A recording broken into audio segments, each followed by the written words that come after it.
The door closed behind Diana with a sound like a crypt ceiling. She stood in the center of the Duke's bedchamber, her wedding gown heavy as armor, the whalebone corset compressing her ribs until each breath required negotiation. The room smelled of beeswax and something else, something mineral and cold like water from a deep well. Moonlight filtered through mullioned windows, carving the stone floor into a chessboard of silver and shadow. Duke Adrian Belmore stood with his back to her, one hand pressed flat against the oak door.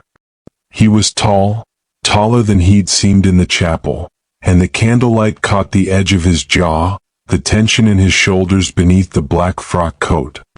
His hair was dark as pitch, tied back with a ribbon that had come loose during the carriage ride from the village. Diana waited. Her mother had prepared her for this moment with clinical efficiency. Do not speak unless spoken to. Do not flinch. Do not weep. Men interpret tears as accusation. Her hands were folded at her waist, fingers interlaced to stop their trembling. She could feel her pulse in her throat, in her wrists, in the hollows behind her knees. The Duke did not turn around. Instead, he reached for something propped against the wall. A sword, long and plain, the kind made for killing rather than ceremony.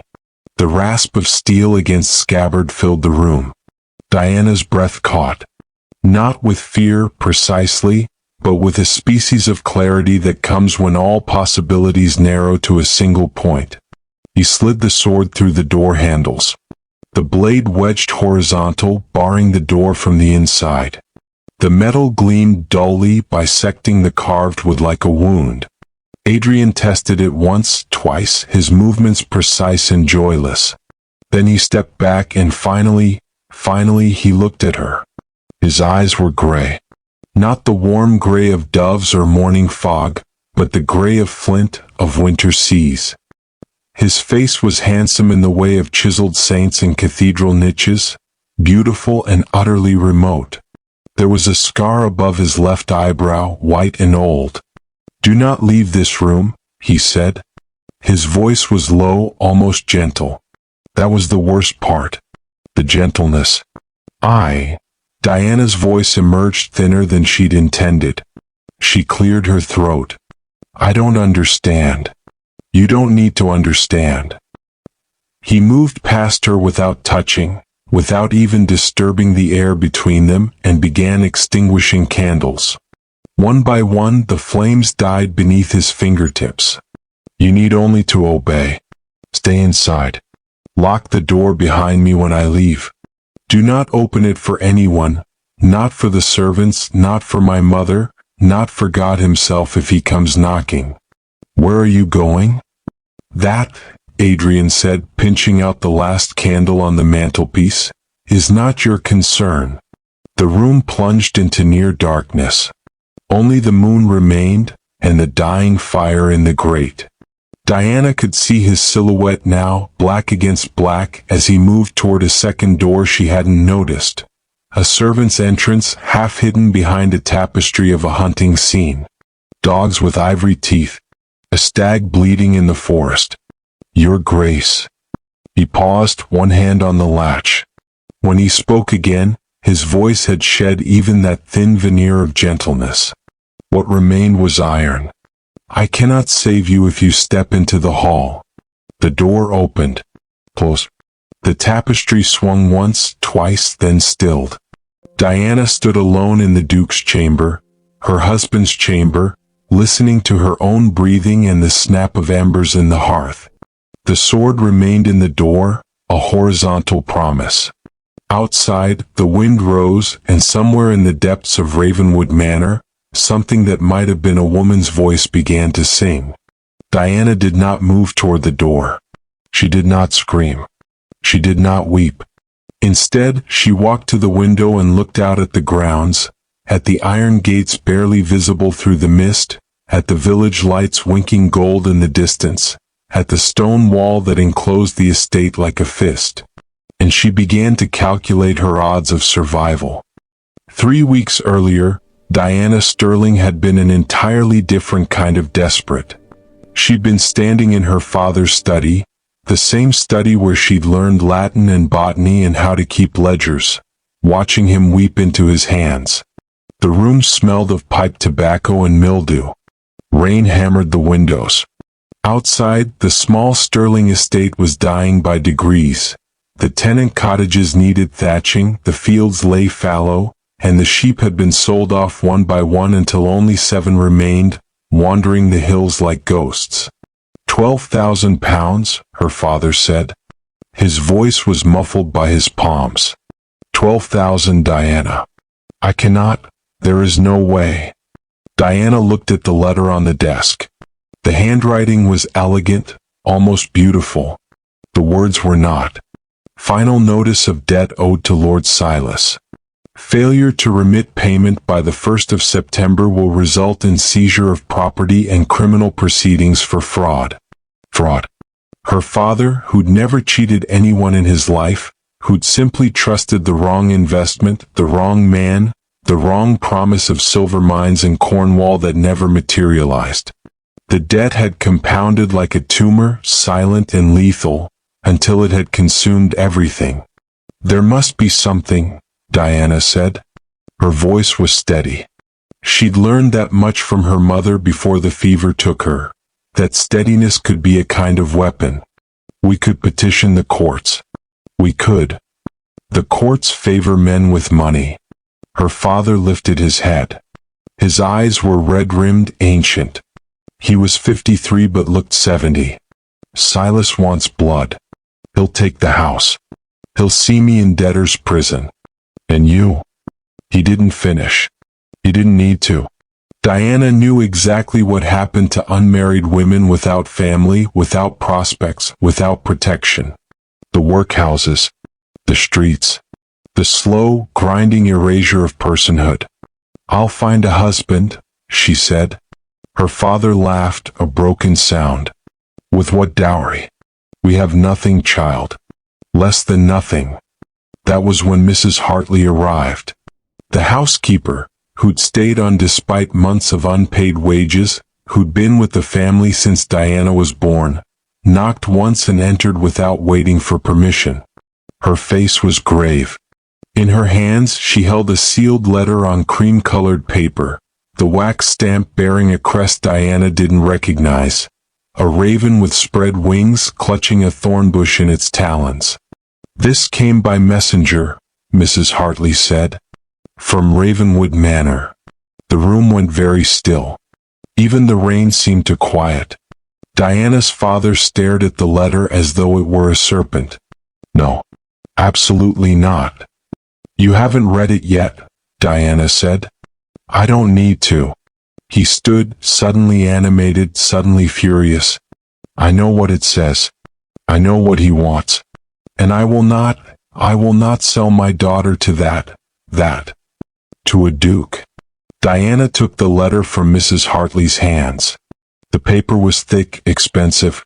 The kind of paper her family could no longer afford. To a peer of the realm with money enough to pay our debts? To a murderer, her father said. The word hung in the air like smoke. Diana broke the seal. The letter was brief. To Miss Diana Sterling, I am informed of your family's circumstances. I am prepared to offer marriage and to settle all outstanding debts in exchange for your hand. You need not love me. You need not even like me. But if you agree, your father will be free and you will be a duchess. I expect your answer by week's end. Adrian Belmore, Duke of Ravenwood. No poetry. No false promises. Just arithmetic. He's killed 6 wives, her father said. His voice was hoarse. 6, Diana. They all died within months of marriage. The villagers call him the Bluebeard Duke. They say he locks them in the tower. They say Diana folded the letter. Has anyone proven it? How can they? He's a duke. He's untouchable. Her father gripped the edge of the desk. I won't allow it. I'd rather go to prison then. And what of me? Diana looked at him steadily. When you're in prison, where do I go? Who feeds me? Who protects me? Silence. At least as a duchess, Diana continued, I'll have resources. A name. Legal standing. If he tries to kill me, she saw her father flinch but pressed on, then I'll kill him first. Mrs. Hartley made a small sound, quickly stifled. Diana, her father whispered. You can't mean. I mean to survive. She placed the letter back on the desk. I mean for you to survive. And if marrying a duke, even a monster, accomplishes both, then it's the most rational choice available. That night, she'd written her acceptance in handwriting that didn't shake. 3 weeks later, she'd stood in the village chapel while the priest rushed through the vows as though the words themselves were cursed. The pews were empty except for her father, who looked like a man attending an execution, and a handful of Ravenwood servants who wouldn't meet her eyes. The Duke had worn black. He'd spoken his vows in a monotone. He hadn't lifted her veil for the kiss, merely touched her hand once, briefly, his fingers cold even through her gloves. And then the carriage had brought her here. To Ravenwood. To the locked door and the sword in the warning. I cannot save you if you step into the hall. Diana pressed her forehead against the cold window glass. In the reflection, she could see the room behind her, the massive four-poster bed with its black velvet curtains, the wardrobe carved with scenes of angels falling, the sword still wedged in the door. She was a duchess now. That was something. Whether she'd live long enough to enjoy it remained an open question. Diana woke to silence. Not the ordinary silence of morning with birdsong and the creak of waking houses, but an absolute, smothering quiet that felt deliberate. The fire had died in the night, leaving the room marble cold. Gray dawn light seeped through the windows, rendering everything colorless. She was still in her wedding gown.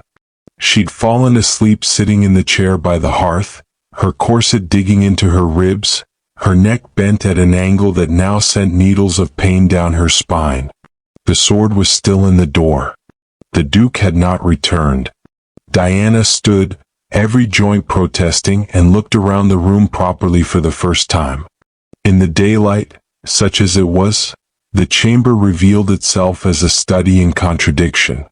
The furniture was exquisite, mahogany and walnut, inlaid with mother-of-pearl, the kind of craftsmanship that took years to achieve. But everything was filmed with dust, as though no one had entered this room in months. The bed was made with military precision, the coverlet smooth and undisturbed. Not even an indentation where a body might have lain. She moved to the wardrobe and opened it. Empty, save for a single black coat and a pair of riding boots caked with mud. No personal effects. No letters, no books, no evidence of habitation. He doesn't sleep here, Diana thought. This isn't his room. It's a stage. The realization was oddly steadying. Everything about last night, the locked door, the sword, the warning, had been theater. A performance designed to, what? Frighten her? Protect her? Both? She needed information. She needed to understand the rules of this place before she could break them. Diana unlaced the wedding gown, an operation that required contortionism and several minutes of frustration, and found a trunk at the foot of the bed containing her own clothes brought from home. Simple day dresses, practical and worn. She chose a gray wool dress with a high collar and long sleeves, suitable for mourning or for disappearing into shadows. Her hair was a disaster of pins and wilted flowers. She unpinned it, braided it, coiled it at the nape of her neck. No mirror in this room. She would have to guess at her own presentability. When she finally approached the door, the sword was gone. The handles were free. No sign of forced entry, no scratches on the wood. Someone had come in the night, while she slept, and removed it without waking her. The thought sent ice down her sternum. How deeply had she slept? What else might have happened while her eyes were closed? Diana tested the handle. Unlocked. She opened the door a crack and peered out. The hallway was long and dim, lined with portraits whose subjects seemed to follow her with their painted eyes. Sconces held unlit candles. The floor was slate, the kind that echoed every footstep. At the far end, a staircase spiraled downward into darkness. No servants. No sound. Just the portraits and the cold and the watching. Diana stepped into the hall. Her footsteps rang out like accusations. She walked quickly, purposefully, trying to project confidence she didn't feel. The portraits were all of men, pale, stern, dressed in the fashions of previous centuries. Belmore's, presumably. Each one looked faintly malevolent, or perhaps that was just the effect of age and candlelight and context. She found the staircase and descended. The steps were worn smooth in the centers, concave from centuries of use. The walls here were bare stone, weeping with damp. It smelled of earth and something organic, something rotting. The stairs opened into a vast entrance hall. Marble floors, a chandelier the size of a carriage, and windows so tall they seemed designed for giants. But the grandeur was undercut by neglect. Cobwebs draped the chandelier like lace, the marble was tracked with mud, and the windows were so filthy they barely admitted light. "Good morning, Your Grace." Diana spun. Her heart threw itself against her ribs. A woman stood in the doorway to what might have been a drawing room.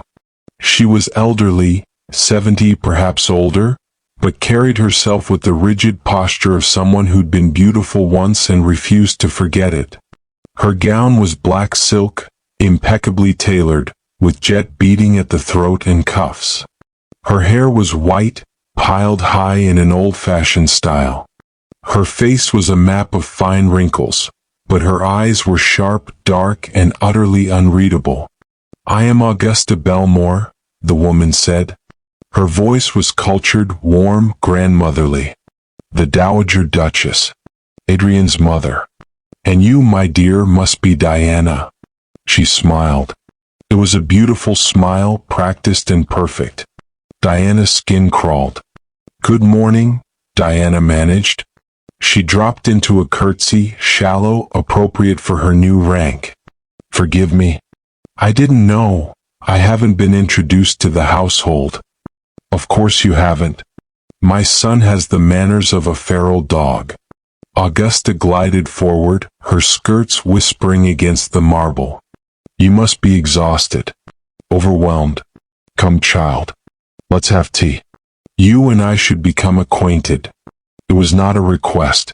Diana followed the dowager through a maze of corridors, each one darker and colder than the last, until they reached a drawing room that might have been lovely once.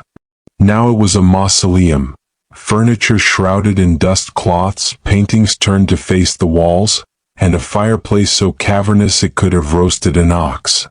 But a fire was laid and burning, and a tea service was already prepared on a small table between two chairs. Someone knew I would come down, Diana thought. Someone was waiting. "Sit, sit." Augusta settled into one of the chairs with the grace of a queen. "You must have 1,000 questions. Ask anything. I am here to help." Diana sat. The chair was upholstered in faded brocade, and something in the cushion poked her spine. "I confess I'm somewhat confused about the household arrangements." "I'm sure you are." Augusta lifted the teapot, delicate porcelain painted with roses, and began to pour. The liquid was amber, fragrant with bergamot. "My son is not a communicative man. He never has been, even as a boy. Terribly withdrawn. It worried me dreadfully." She handed Diana a cup. The porcelain was warm, almost hot. Diana held it but didn't drink. "I understand there were previous marriages," Diana said carefully. Augusta's expression didn't change, but something flickered behind her eyes. Satisfaction, perhaps. "Yes. 6 in fact. All tragic. All heartbreaking. Adrian has the most appalling luck with wives." "What happened to them?" "Illness, mostly. The dowager poured her own tea with steady hands. The first, Beatrice, succumbed to influenza. The second, Catherine, to a wasting sickness. The third, oh, what was her name? She fell down the stairs, poor creature. Broke her neck. The fourth and fifth both took fevers.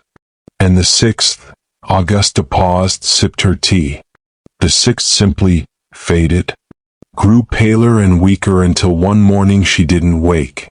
Diana's fingers tightened on the cup. That's terrible? Yes. I've told Adrian he's cursed. Perhaps the bloodline is tainted. The Belmores have never been a robust family. She leaned forward, her voice dropping to a conspiratorial murmur. But you seem strong, my dear. Practical. I have hope for you. Thank you. Diana set the cup on the saucer without drinking. I wonder, might I meet the staff? I should understand the household routine. Oh, there's hardly any staff left. Augusta waved a dismissive hand. Most fled after the last death. Superstitious peasants. We have a cook, a groundskeeper, and a handful of maids who come from the village. They won't speak to you. They're terrified of the house. And you? Me? Augusta's smile widened. I'm never afraid, child. Fear is for those who have something to lose. The fire crackled. Outside, rain began to fall, tapping against the windows like fingernails. Drink your tea, Augusta said gently, before it gets cold. Diana looked down at the cup in her hands. The amber liquid steamed gently. It smelled of bergamot and something else, something faintly bitter like almonds. She thought of the 6 wives, the fevers, the wasting sickness, the fading. She thought of the Duke's warning, I cannot save you if you step into the hall. She thought of Augusta's steady hands pouring the tea. Actually, Diana said, setting the cup down untouched, I find I'm not thirsty after all. The dowager's smile didn't waver, but her eyes went flat and cold, like stones at the bottom of a well. Pity, Augusta said softly. It's a special blend. I made it just for you. Diana excused herself from the drawing room with a lie about needing rest. The dowager watched her go with that same unchanging smile, and Diana felt those dark eyes boring into her spine all the way to the door. She walked quickly once she was out of sight, her boots echoing too loudly in the empty corridors. She needed to think, needed to understand. The special blend, made just for her. Diana's hands were trembling now that she was alone. She pressed them flat against her skirts, willing steadiness into her fingers. She'd read about poisons, of course. Her father's library had included medical texts, toxicology treatises. Arsenic tasted sweet. Belladonna was odorless. Hemlock smelled like almonds. Like almonds. Stop, she told herself. Don't panic. Panic kills as surely as poison. She needed information. She needed to map this house, understand its geography, find its secrets. And she needed to do it before the dowager decided to deliver the next cup of tea personally. The corridor she'd entered was unfamiliar, not the route she'd taken to reach the drawing room. The walls here were paneled in dark wood, age-blackened and warped. More portraits lined the walls, but these were different. These were women. Diana stopped. There were 6 portraits, evenly spaced, hung in ornate gilt frames that seemed too cheerful for their subjects. Each painting showed a young woman in wedding attire, white gowns, veils, orange blossoms. Each woman was beautiful in her own way, one blonde, one dark-haired, one with striking red curls. But they all shared something else. They all looked absolutely terrified. Diana moved closer to the first portrait. A small brass plaque affixed to the frame read, Beatrice Belmore, Duchess of Ravenwood, 1818 to 1819. 1 year. Beatrice had lived 1 year. The painting showed a girl, she couldn't have been more than 19, with pale blonde hair and enormous blue eyes. Her expression was frozen in a rictus of a smile, but her hands, clutched together at her waist, were white-knuckled with tension. Diana moved to the second portrait. Catherine Belmore, Duchess of Ravenwood, 1820 to 1820. 6 months. Catherine had lasted 6 months. This woman was older, perhaps 25, with dark hair and a strong nose. She wasn't smiling at all. She stared out from the canvas with an expression of barely contained rage, or perhaps despair. Lydia Belmore, 1821 to 1821. 4 months. Margaret Belmore, 1822 to 1822. 3 months. Eleanor Belmore, 1823 to 1823. 2 months. Josephine Belmore, 1824 to 1824. 6 weeks. 6 wives. Each one lasting shorter than the last, as though whatever was killing them was growing more efficient with practice. Diana stood before the final portrait, Josephine, and felt ice spreading through her chest. The girl in the painting was younger than Diana, barely 20, with copper hair and freckles across her nose. She wasn't wearing her veil. Her gown was rumpled, the lace torn at the shoulder. And her eyes were looking directly at Diana. Not at the artist. Not at some middle distance. At her, specifically, as though she could see through time and canvas and death to meet the gaze of her successor. Diana stepped back, and that's when she saw it. Josephine's hands weren't clasped like the others. One hand was raised, finger extended, pointing to the left side of the frame. No, not pointing at the frame. Pointing at the wall beside the frame. Diana pressed her palm flat against the paneling where Josephine pointed. It was cold. Colder than the rest of the wall. She pushed gently, then harder. Nothing. She ran her fingers along the seam of the panel, searching for a catch, a button, anything. There. A small indentation in the carved molding, barely visible. She pressed it. The panel swung inward with a sigh, revealing a narrow space behind the wall. Not a room, a gap, perhaps 18 inches wide, created by some quirk of architecture or deliberate design. Enough space for a person to stand if they didn't mind closeness and dark. Diana retrieved a candle from a nearby sconce and held it into the gap. The light caught something pale wedged between 2 wooden beams. A book. Small, leather-bound, the cover stained with what might have been water or might have been something else. Diana extracted it carefully. The leather was soft with age, the pages brittle. She opened it to the first page. Journal of Josephine Belmore. If you're reading this, you're already in danger. Diana's breath caught. She turned the page, angling the book toward the candlelight. The handwriting was cramped, urgent, some words heavily underlined. Day 3. The Dowager insists on pouring the tea herself. Always herself. She says it's tradition. She says it's love. I don't believe her. The other wives, I found their portraits. They look like me.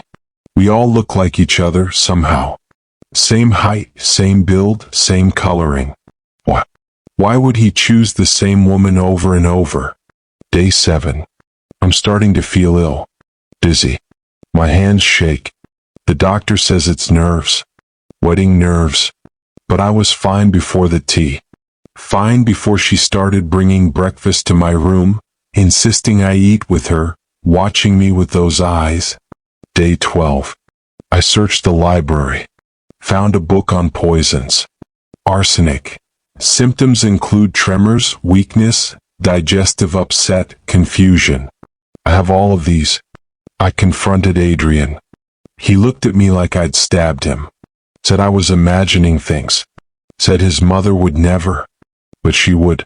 I know she would. I see it in her smile. Day 18. Too weak to leave bed. She brings the tea 3 times daily now. Says it will help. Says it's medicine.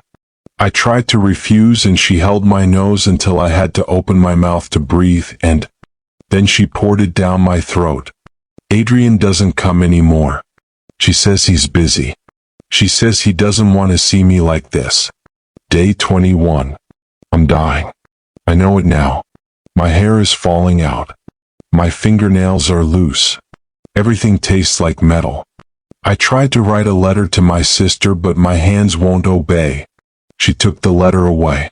She said I was being hysterical. She said I was mad. To whoever comes next, it's not the Duke. He's trying to save you. It's the tea. It's the mother. Don't drink anything she gives you. Don't eat anything she prepares. Don't trust her smile. Please, please don't let her win again.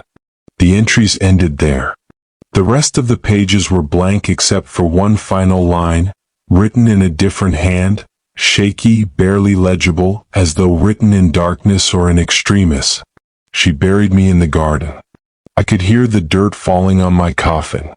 I wasn't dead yet. I wasn't. Diana closed the book. Her hands were shaking so badly she nearly dropped the candle. The Dowager Augusta. The woman with the perfect smile and the warm voice and the steady hands pouring tea. 6 wives. 6 young women who all looked alike, who all died within months of marriage, who all faded and weakened and died in their beds while the Dowager stood vigil. What? The question burned like acid. Why kill them? What did she gain? The Duke remarried every time, brought a new wife home. It wasn't about eliminating rivals for affection or inheritance. It was something else. Something colder. Diana thought of Augusta's words, I have hope for you. Hope. Not welcome. Not affection. Hope. As though Diana were an experiment. A test subject. Another iteration in a series of failures, and Augusta was simply trying again. Footsteps echoed in the corridor behind her. Diana shoved the journal into her pocket, blew out the candle, and pressed the panel closed just as a figure rounded the corner. It was a maid, young, thin, wearing a mob cap and an expression of perpetual anxiety. She stopped when she saw Diana, her eyes widening. Your Grace, the girl stammered. I didn't, that is, I was told to. She dropped into a graceless curtsy. The Dowager requests your presence in the dining room. For luncheon. Tell the Dowager I'll be along shortly. She said. The maid swallowed. She said to bring you immediately. She was very insistent. Of course she was. Diana looked at the portraits one last time. 6 dead women, all staring from their frames. Beatrice, Catherine, Lydia, Margaret, Eleanor, Josephine. I will not be the 7th, Diana thought. She turned to the maid and smiled, a smile she'd learned from watching Augusta, cold and controlled. Lead the way, Diana said. And she followed the girl down the corridor, the journal burning like a coal in her pocket, already planning how to survive the next cup of tea. The dining room was a cathedral of decay. Vaulted ceilings disappeared into shadow above, the frescoes of classical scenes, Icarus falling, Prometheus chained, obscured by centuries of smoke and neglect. The table could have seated 40, but only 2 places were set. One at the head, where Augusta sat like a queen presiding over an empty court, and one to her immediate right, where a single plate awaited Diana. Silver gleamed despite the tarnish. Crystal caught the weak light from windows so begrimed they turned daylight into dusk. And at the center of the table, arranged with disturbing precision, sat 3 covered dishes and a teapot. The same delicate porcelain. The same painted roses. There you are, Augusta said warmly, as though Diana were a tardy child rather than a woman who'd just discovered evidence of serial murder. I was beginning to worry you'd gotten lost. Ravenwood is such a labyrinth, isn't it? Do sit down, dear. Cook has prepared something special. Diana sat. The chair was hard beneath her, the wood cold even through her skirts. She could feel Josephine's journal pressing against her hip through the pocket, a small weight of borrowed time. The maid who'd fetched her. What was her name? Diana hadn't asked. hovered near the sideboard, her face carefully blank. But her hands trembled as she reached for the first covered dish. "That will be all, Mary," Augusta said without looking at her. "I'll serve the Duchess myself." Mary fled. Her footsteps retreated down the hall at something just short of a run. Diana and Augusta sat alone in the vast room. The silence was absolute except for the rain, which had intensified into a downpour that hammered the windows like fists demanding entry. "I do hope you're feeling better," Augusta said, lifting the first cover. Steam rose, carrying the scent of roasted meat and herbs. "You looked quite pale this morning. I worried the journey had exhausted you, or perhaps—" She paused delicately. The wedding night itself was taxing. Diana watched the Dowager's hands. Steady. Perfectly steady as she spooned food onto Diana's plate. Sliced beef, potatoes, greens glistening with butter. "The night was uneventful," Diana said. "Was it?" Something flickered in Augusta's eyes. "How unusual." She set the serving spoon down and reached for the teapot. The same ritualistic care, the same precise movements. Amber liquid arced into Diana's cup, filling it exactly 3/4 full. Not a drop spilled. "My son has always been peculiar," Augusta continued conversationally. "Even as a boy. Distant. Cold. I tried to warm him, tried to teach him affection, but he resisted every effort." She set the teapot down. "His father was much the same. The late Duke. Dead these 20 years, and I can't say I've missed him." Diana looked at the plate before her. The food looked wholesome. Normal. But Josephine's words echoed, "Don't eat anything she prepares." "I'm afraid I'm not very hungry," Diana said. Augusta's smile didn't waver. "Nonsense. You must keep up your strength. You're practically wasting away already." She gestured to the plate. "Eat, child. I insist. Perhaps in a moment. Now." The word cracked like a whip. Augusta's mask slipped for just an instant, revealing something beneath, something with teeth. Then the smile returned, softer, apologetic. "Forgive me. I simply worry. The other wives, they all grew so weak. I watched them fade despite my best efforts to nourish them, to care for them. I won't make the same mistakes with you." The other wives. Spoken as though they were houseplants that had failed to thrive, rather than human beings who'd been systematically poisoned. Diana's mind raced. She couldn't refuse directly, that would reveal her knowledge, her suspicion. But she also couldn't eat. Not without knowing what was in the food, what was in the tea. She needed a distraction. An excuse. Anything. "I wonder," Diana said slowly, "whether you might tell me about the portraits in the East Gallery. The previous duchesses. They're quite striking." Augusta's expression shuddered. "You've been exploring." "I'm curious about the family I've married into." "Surely that's natural." "Curiosity," Augusta said softly, "has killed cleverer women than you." The temperature in the room seemed to drop 10 degrees. Diana forced herself to hold the Dowager's gaze, forced herself not to flinch, not to look away. This was a test. Everything here was a test. "Nevertheless," Diana said, "I should like to know.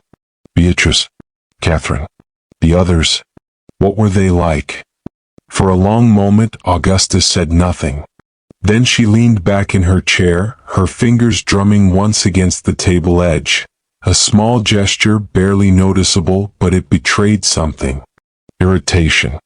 Or perhaps calculation. "They were weak," Augusta said finally. "Sentimental. Foolish. They came here thinking marriage to a duke would be some romantic fantasy. They wanted love, attention, devotion." Her lip curled. "They understood nothing about duty, about legacy, about what it truly means to be a Belmore. And what does it mean? Sacrifice." The word hung in the air like smoke. This family has endured for centuries through sacrifice. My husband sacrificed happiness for duty. I sacrificed youth, beauty, freedom, all for the sake of this crumbling estate and the bloodline it represents." She gestured at the room, at the decay surrounding them. "And those foolish girls, they were asked for so little. Merely to survive, to produce an heir, to fulfill the one purpose for which they were chosen. Chosen. Not married. Chosen. But they didn't survive," Diana said quietly. "No." Augusta picked up her own teacup. Empty, Diana noticed. The Dowager hadn't poured for herself. "They lacked your constitution, I think. Your resilience. I can see it in you, Diana. You're different from them. Harder. That's why I have hope." There was again that word, hope. Diana looked down at her plate, at the cooling food, at the cup of tea steaming gently beside it.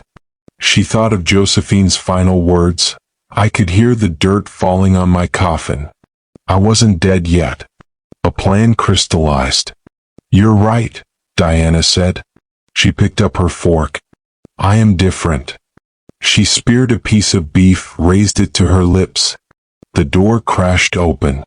Duke Adrian Belmore stood in the doorway, rain-soaked and wild-eyed, his dark hair plastered to his skull and his coat dripping onto the marble floor. He looked like something dredged from the sea, or perhaps from a nightmare. Pale, drawn, his gray eyes blazing with something that might have been fury or might have been fear. "Step away from the table," he said. His voice was nothing like the cold monotone from the wedding night. This was raw, desperate, barely controlled. Augusta didn't move. "Adrian, darling, how good of you to join us. Your wife and I were just getting acquainted." I said, "Step away." He crossed the room in 3 long strides and gripped Diana's arm, hauling her bodily from the chair. The fork clattered to the plate. "Come with me. Now." "How dare you?" Augusta hissed, rising. The grandmother mask was gone entirely now, replaced by something ancient and venomous. "She's my guest. I am showing her the courtesy you failed to provide. Your courtesy has murdered 6 women. Adrian's voice shook. "I won't let you make it 7. "Murdered?" Augusta laughed, a brittle sound like breaking glass. "What melodrama. They died of illness, of accidents, of weak constitutions. I nursed them. I cared for them. I did everything in my power.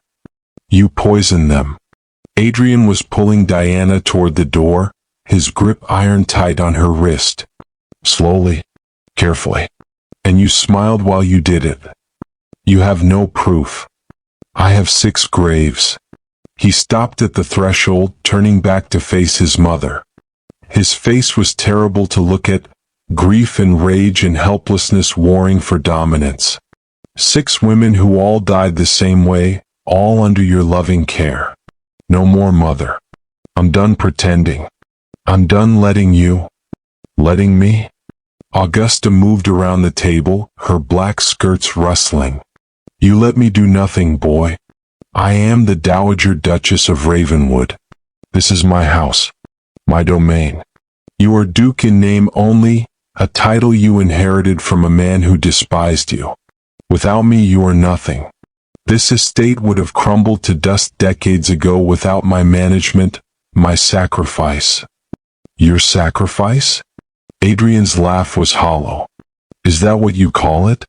Murdering every woman I've tried to bring into this house because they don't meet your standards, because they're not worthy of the Belmore name, because you can't bear the thought of another woman having influence here." "They were weak," Augusta spat. "Every single one. Soft, silly creatures who wanted comfort and affection instead of understanding their duty. I tested them. I gave them every opportunity to prove themselves strong enough, resilient enough to bear the burden of this family. And they failed. Every one of them failed." Diana's blood turned to ice. "Tested them. Not murdered out of jealousy or spite or madness, but out of some twisted belief that she was, what? Culling the weak? Ensuring only the strongest survived? You're insane, Adrian whispered. I'm practical. Augusta's voice was calm again, eerily so. The Belmore line requires strength. It requires women who can endure hardship, who can survive in this house, who can raise sons capable of carrying the weight of our legacy. Those girls, they would have produced weak children. Weak heirs. Better to eliminate them early and try again. They were people, Adrian said. Human beings with families, with futures. They were broodmares, Augusta interrupted. As am I. As every woman who marries into this family must be. Sentiment has no place here. Only survival. Only legacy. She turned her gaze to Diana. You understand, don't you, child? You're clever. I saw it in your letters, in your eyes. You married my son not for love but for survival. That's why I have hope for you. You might actually be strong enough. Diana found her voice. Strong enough to withstand poison? Strong enough to see it for what it is, a test. A crucible. Augusta smiled. The dosage is carefully measured. Enough to sicken, to weaken, but not immediately to kill. If you're strong enough, if you're clever enough to identify the threat, to resist, to fight, then you deserve to survive. To bear children. To continue the line. And if I'm not? Then you'll join the others in the garden, Augusta said simply. And my son will bring me another candidate. The room spun. Diana gripped Adrian's arm for balance, her mind struggling to process the enormity of what she was hearing. This wasn't murder born of passion or greed. This was systematic, clinical. A woman who'd turned her own maternal role into a grotesque experiment in natural selection. You're coming with me, Adrian said to Diana. We're leaving this room and you will not eat or drink anything unless I have tasted it first. Understand? Diana nodded. She couldn't speak. Couldn't think beyond the journal in her pocket and the cold certainty that she'd just glimpsed the true face of evil wearing a grandmother's smile.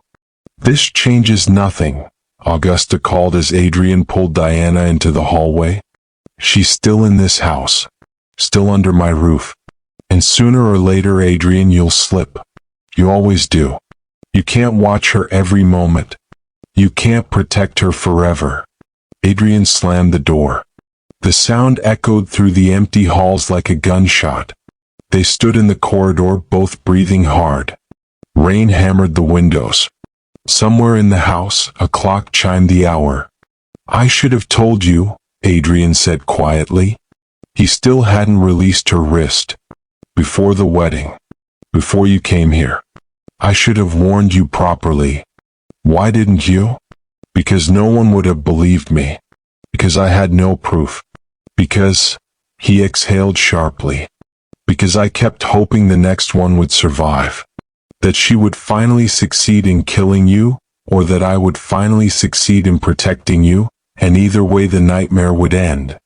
Diana pulled her wrist free. How many times have you married knowing your mother would try to kill your wife? 6. His face was gray. I've married 6 times in 6 years. Each time I thought I could outsmart her. Each time I brought a woman here, thinking I could keep her safe, thinking I could watch closely enough, intervene quickly enough. And each time, his voice broke. Each time I failed. Then why do it again? Why bring me here? Because the creditors were circling. Because I needed to marry or lose the estate entirely. Because I'm weak and desperate and... He looked at her directly for the first time and his eyes were haunted. Because I thought maybe, just maybe, you would be clever enough to survive where the others weren't. Diana thought of her father's debts, of the letter offering marriage, of the cold arithmetic that had brought her to this house. She thought of Augusta's words, "You married my son not for love but for survival." The Dowager wasn't wrong. "Show me the graves," Diana said. Adrian blinked. "What?" The graves. In the garden. I want to see them. Why? Because I need to understand exactly what I'm fighting. Diana met his gaze. Your mother said she tested them. That they failed. I need to know how. I need to know everything, what symptoms they showed, how long they survived, what mistakes they made. She pulled Josephine's journal from her pocket. I found this, hidden behind the portrait gallery. But it's incomplete. I need more information. Adrian stared at the journal. Something complicated crossed his face. Grief, guilt, recognition. Josephine, he whispered. She tried to warn me. Tried to tell me what was happening. I didn't believe her quickly enough. Tell me about her. She lasted 6 weeks. The shortest of all of them. He took the journal with trembling hands, opened it, read the final entry. His jaw clenched. She was kind. Too kind. When she started getting sick, she trusted my mother's care. By the time she realized the truth, it was too late. The poison had accumulated too much. What poison? Arsenic, I believe. In small doses, administered daily through food or tea or wine. Not enough to trigger immediate suspicion, but enough to cause gradual organ failure, weakness, confusion. He looked up. The doctor diagnosed nervous disorder. Hysteria. Common in young brides, he said. And you never challenged him? I tried. After the 3rd death, I demanded an autopsy. My mother blocked it, said it would be a desecration, that the family reputation couldn't withstand the scandal. She threatened to have me declared incompetent, to take control of the estate through the courts. He laughed bitterly. She has connections everywhere. Judges, physicians, clergy. They all owe her favors. I'm the Duke, but she's the one with power. Diana absorbed this. Then we need proof. Not suspicion or theory, but concrete evidence that would convince a magistrate even against her influence. There is no such evidence. She's too careful. There's always evidence. Diana's mind was racing now, falling into the familiar patterns of logic and problem-solving that had sustained her through her father's crisis. We just need to know where to look. The graves, if the bodies are preserved, if we can exhume them. Out of the question. The cemetery is on consecrated ground. The local priest is one of her loyal pets. Then her chambers. She must keep the poison somewhere, must have records or supplies. I've searched. Found nothing. Then we make her reveal it herself. Diana began pacing, the wheels turning. We set a trap. We make her think I'm weakening, succumbing to the poison. We make her confident, careless. And when she moves to finish the job, we catch her in the act with witnesses. Adrian shook his head. You don't understand. She never does it herself in a way that can be traced. She uses servants, uses timing, uses plausible deniability. Even if we had witnesses to her pouring tea, it would prove nothing. She could claim she was simply being hospitable. Not if we test the tea. Not if we have a physician analyze it before and after. Every physician within 50 miles is in her pocket. Then we bring one from London. That would take days. And the moment she realized what we were doing, she'd dispose of the evidence and deny everything. Her word against ours. The word of a Dowager Duchess against a Duke with a reputation for instability and a bride married for money. He met her eyes. Who do you think they'd believe? Diana stopped pacing. He was right. Every conventional avenue was closed. Augusta had spent decades building her network, establishing her position, making herself unassailable. But Diana hadn't survived the threat of debtor's prison and poverty through conventional thinking. Then we don't use the law, she said slowly. We use her own methods against her. What do you mean? She tests her victims, yes? Poisons them slowly, watches them weaken, waits to see if they're strong enough to identify the threat and survive. Diana pulled the teapot's location from her memory. What if I pass the test? What if I survive not by avoiding the poison, but by withstanding it? That's suicide. Not if we control the dosage. Not if we know exactly what she's using and can calculate the tolerance levels. Diana's voice gathered strength as the plan took shape.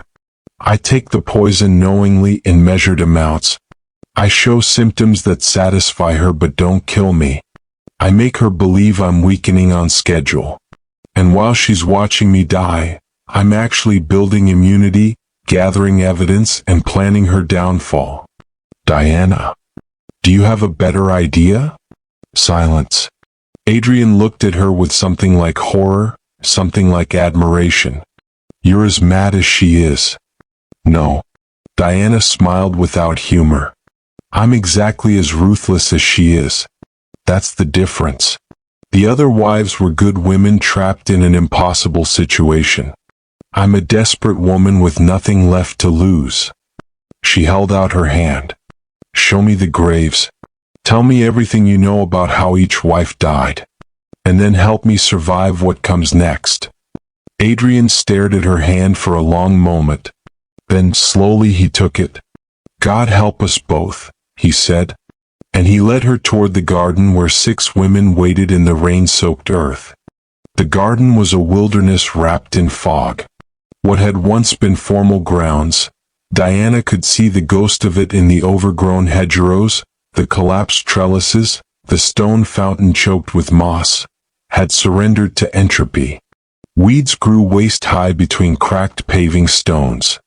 Dead roses clung to rusted arbors like the hands of drowning women.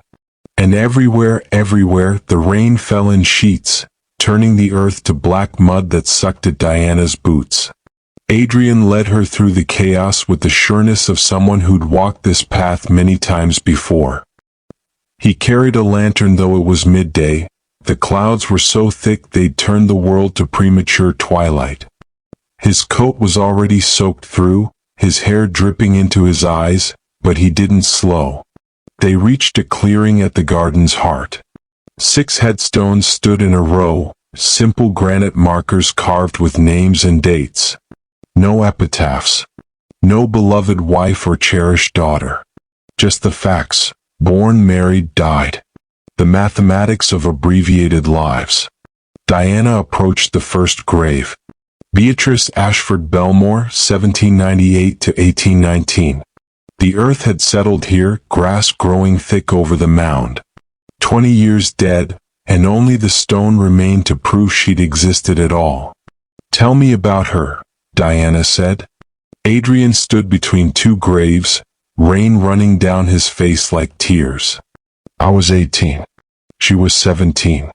The marriage was arranged, my mother's choice, not mine. Beatrice was from a good family fallen on hard times. Sound familiar? His smile was bitter. She was gentle, trusting. When she started getting sick, she never suspected. Not even at the end. How long did it take? 8 months. She declined gradually, lost weight, lost color, lost strength. The doctor diagnosed consumption. We buried her in spring. He gestured to the second grave. Catherine was different. Older. A widow. Mother chose her thinking maturity might equal resilience. She lasted 6 months. Started getting suspicious around month 4, accused the servants of tampering with her food. Mother used that, spread rumors that Catherine was mentally unstable, prone to paranoid delusions. When she died, everyone assumed it was a fever brought on by hysteria. Diana knelt beside Catherine's grave, pressing her palm to the wet stone. 6 months of growing paranoia, of knowing something was wrong but being unable to prove it, of being dismissed as hysterical while poison accumulated in her blood. A slow, conscious descent into death. Lydia lasted 4 months, Adrian continued. His voice was mechanical now, reciting facts like a ledger. She was clever. Started refusing food, eating only what she prepared herself. Mother adapted, poisoned the water supply in her room. By the time Lydia realized the water was the vector, her kidneys were failing. Margaret, 3 months, tried to run away. Mother had the servants catch her, claimed she was having a nervous breakdown, locked her in the West Tower for her own safety, brought her meals personally. Margaret screamed for 2 weeks that the food was poisoned. Then she stopped screaming. Then she stopped moving. Eleanor, 2 months. She was pregnant when she died. Diana's head snapped up. Pregnant. 6 weeks along. We didn't even know until the autopsy I finally managed to force through. The child died with her. Adrian's voice cracked. Mother said it was for the best. That Eleanor was too weak to bear a healthy heir anyway. The rain fell harder. Diana felt it soaking through her dress, through her skin, all the way to her bones. A pregnant woman. A baby who never drew breath. And Augusta had called it for the best. And Josephine? Diana asked quietly. Josephine figured it out the fastest. 10 days, maybe 2 weeks. She found references to arsenic poisoning in the library, recognized her symptoms, confronted me and Mother both. He crouched beside the 6th grave, the newest, where the earth was still raw and unsettled. Mother didn't try to hide it from her after that. Told her the same thing she told you today, that it was a test, that if Josephine was strong enough to survive she deserved to live. Then she increased the dosage. Josephine tried everything, ate nothing but sealed packages from the village, drank only rainwater she collected herself, barricaded her door at night. But Mother is patient, creative. She bribed a maid to put arsenic in Josephine's hairbrush, in her cosmetics, in the very air she breathed through burning certain herbs in the fireplace. Adrian touched the headstone with something like tenderness. By week 6, Josephine was so weak she couldn't leave her bed. I sat with her at the end. She made me promise I wouldn't bring another wife into this house. Wouldn't subject another woman to Mother's games. Yet here I am. Yes. He looked up at Diana through the rain. Here you are. And God forgive me, I broke my promise because the estate was collapsing, because the debts were crushing us, because I was desperate and selfish and... He stopped. Started again. I told myself you were different. That you were practical enough, hard enough, clever enough to see the danger and navigate it. That maybe you could succeed where they failed. That's what your mother thinks too. I know. Adrian stood, water streaming from his coat. That's what terrifies me. You and Mother are thinking the same way, that this is a problem to be solved through intelligence and ruthlessness rather than one to be escaped through love or luck. And I don't know whether that makes you more likely to survive or more likely to become exactly what she is. Diana rose from Catherine's grave. Around them, the garden breathed with rain and rot and the weight of 6 dead women. She could feel them watching, not just from the earth but from the portraits in the house, from the hidden journal, from every corner of Ravenwood that remembered their brief, doomed residencies. I won't become her, Diana said, because I understand something she doesn't. What? That strength isn't the same as cruelty. That survival doesn't require sacrificing everyone around you. She met his eyes. Your mother has spent decades testing women for strength, but she's defined strength so narrowly she can't recognize it when it appears in forms other than her own ruthlessness. The previous wives weren't weak. They were normal. Human. They expected trust and safety in marriage because those are reasonable things to expect. And you? I expect nothing except what I can create myself. Diana turned to face the house, a dark mass looming through the rain. But I'm not doing this alone. Your mother's greatest strength is isolation, separating each wife from allies, from help, from witnesses. She made you complicit through helplessness, made the servants complicit through fear, made each wife doubt her own perceptions until she died confused and alone. What are you suggesting? An alliance. Diana turned back to him. You said you've tried to protect each wife. That you failed because you were working against your mother's methods using the same isolation tactics. What if we did the opposite? What if we exposed her games completely? Made allies instead of hiding? Brought witnesses instead of operating in secrecy? She'll kill you faster if she feels threatened.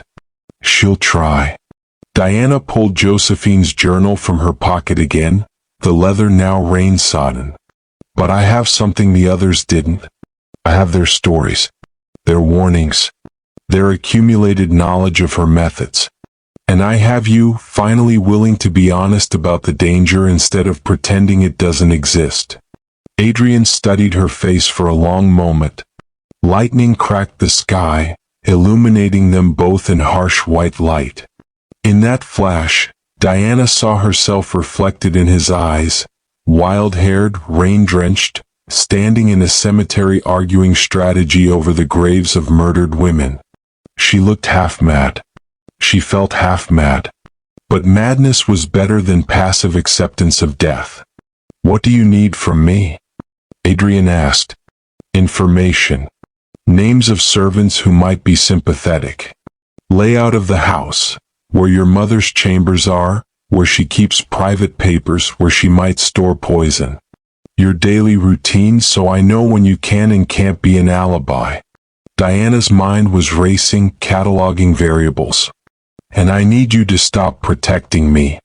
Absolutely not. Listen. If you hover, if you interfere, she'll know we're working together. She'll adapt her methods. But if you maintain distance, if you let her think I'm as isolated as the others, she'll follow her established pattern. And patterns can be predicted. Exploited. You're asking me to watch while she poisons you. I'm asking you to trust that I won't drink the poison. Diana gripped his arm. Your mother tests for physical resilience. Can the victim identify and resist the poison? But she doesn't test for strategic thinking. She assumes every wife will react the same way, with fear, confusion, eventual despair. What if I react differently? What if I pretend to sicken on schedule while actually gathering evidence? What if I make her so confident she gets careless? It's too dangerous. More dangerous than doing nothing? Than waiting for her to succeed. Diana released his arm. Every day I'm in this house, I'm in danger. At least this way I'm in danger with a plan. Thunder rolled across the sky. The graves seemed to lean inward, listening. Diana imagined she could hear them whispering, "Yes. Fight. Don't let our deaths be meaningless." "There's something else," Adrian said slowly. "Something I haven't told you because it seemed too cruel to burden you with before now." Diana's stomach tightened. "What?" "The reason Mother is so obsessed with testing wives. The reason she's so ruthless about ensuring only the strong survive." He looked at the graves, then back at her. She had 4 children. I'm the only one who lived past infancy. The rain fell. Diana waited. 3 daughters, all stillborn or died within days of birth. Mother nearly died bearing each one. The doctors told her she shouldn't try again, that her body couldn't withstand another pregnancy. She tried anyway. Had me. Survived. And became convinced that her suffering, the pain, the loss, the near-death experiences, was the price required for a Belmore heir. That only through extreme hardship could the bloodline continue. "That's not biology," Diana said. "That's superstition." "I know. But Mother doesn't. Or she's chosen not to. She believes the Belmore line is cursed, that it requires sacrifice and strength to perpetuate. And she's determined that any woman who marries into this family must prove herself capable of the same level of suffering she endured. If they can't survive her tests, the poison, the cruelty, the isolation, then they're too weak to bear Belmore children. Too weak to deserve to live. Diana felt sick. Not from poison but from understanding. Augusta wasn't simply mad or evil. She was a woman who'd suffered unimaginable loss, who'd survived against impossible odds, and who'd twisted that survival into a grotesque ideology. She'd made her trauma into theology, her pain into doctrine. And 6 women had died because of it. "She'll never stop," Diana said quietly. "Even if I survive, even if I bear a child, she'll find some other test. Some other way to prove I'm worthy or call me if I'm not." "I know. Then we need to remove her. Permanently. Not just survive her games, but end them entirely." Adrian's eyes widened. "You're talking about?" "I'm talking about justice." Diana's voice was hard. "For Beatrice, Catherine, Lydia, Margaret, Eleanor, Josephine. For every woman who came here trusting in marriage and found only death. Your mother has murdered 6 people and faced no consequences because of her position, her connections, her ability to make it all look like tragic accident. That ends now." "How?" "I don't know yet." Diana looked at the house again, its windows glowing faintly with candlelight. "But I'll find a way. We'll find a way. Together." She held out her hand again. Not in greeting this time but in pact. An alliance forged over graves in a poison garden while rain washed the blood from the stones. Adrian stared at her hand for 3 heartbeats. Then he clasped it, his grip tight and warm despite the cold. "Together," he agreed. "But Diana, if at any point this becomes too dangerous, if I think Mother is about to succeed, I'm intervening whether you want me to or not. I've buried 6 wives. I won't bury a 7th. "Agreed." Diana squeezed his hand once, then released it. "Now take me inside. Show me your mother's chambers. Show me where the poison lies." They walked back through the garden, leaving the graves to the rain and the dark. Behind them, the earth settled slowly over 6 bodies, and somewhere beneath the stone and soil, 6 ghosts whispered secrets to the 7th wife who'd come to avenge them. Diana heard them like a promise in her blood. Not this time. This time the victim becomes the hunter. And she smiled. The Dowager's chambers occupied the North Tower, the highest point of Ravenwood Manor, where wind howled through gaps in the stonework and the stairs spiraled upward in a dizzying corkscrew that seemed designed to discourage visitors. Adrian led Diana there after dark, when the servants had retreated to their quarters and Augusta had withdrawn for her evening prayers. They moved through the house like thieves, carrying no light, navigating by memory and the faint moonlight that occasionally broke through the storm clouds. "She locks her door," Adrian whispered as they climbed. "Has done ever since Father died. She trusts no one, not even me. Do you have a key? She changes the lock every few months, but the hinges are old. If we're quiet, if we're quick." He stopped at a landing, pressed his ear to a heavy oak door. "Listen. She's asleep. I can hear her breathing." Diana listened too. Yes, there beyond the door, the slow, steady rhythm of sleep. Or perhaps meditation. Augusta struck her as the sort of woman who even slept strategically, lightly, ready to wake at the first hint of intrusion. Adrian knelt beside the door, examining the hinges. They were iron, pitted with rust, held in place by screws so old they'd fused with the metal. He produced a thin knife from his boot and began working at the first screw, his movements economical and practiced. "You've done this before," Diana observed. "Twice. Found nothing. But I wasn't looking for poison then. I was looking for legal documents, evidence of financial manipulation. Mother handles all the estate finances. I've been Duke in name only since Father died."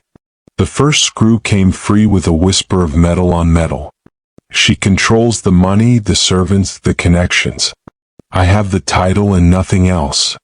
Why did your father leave things this way?" "He didn't.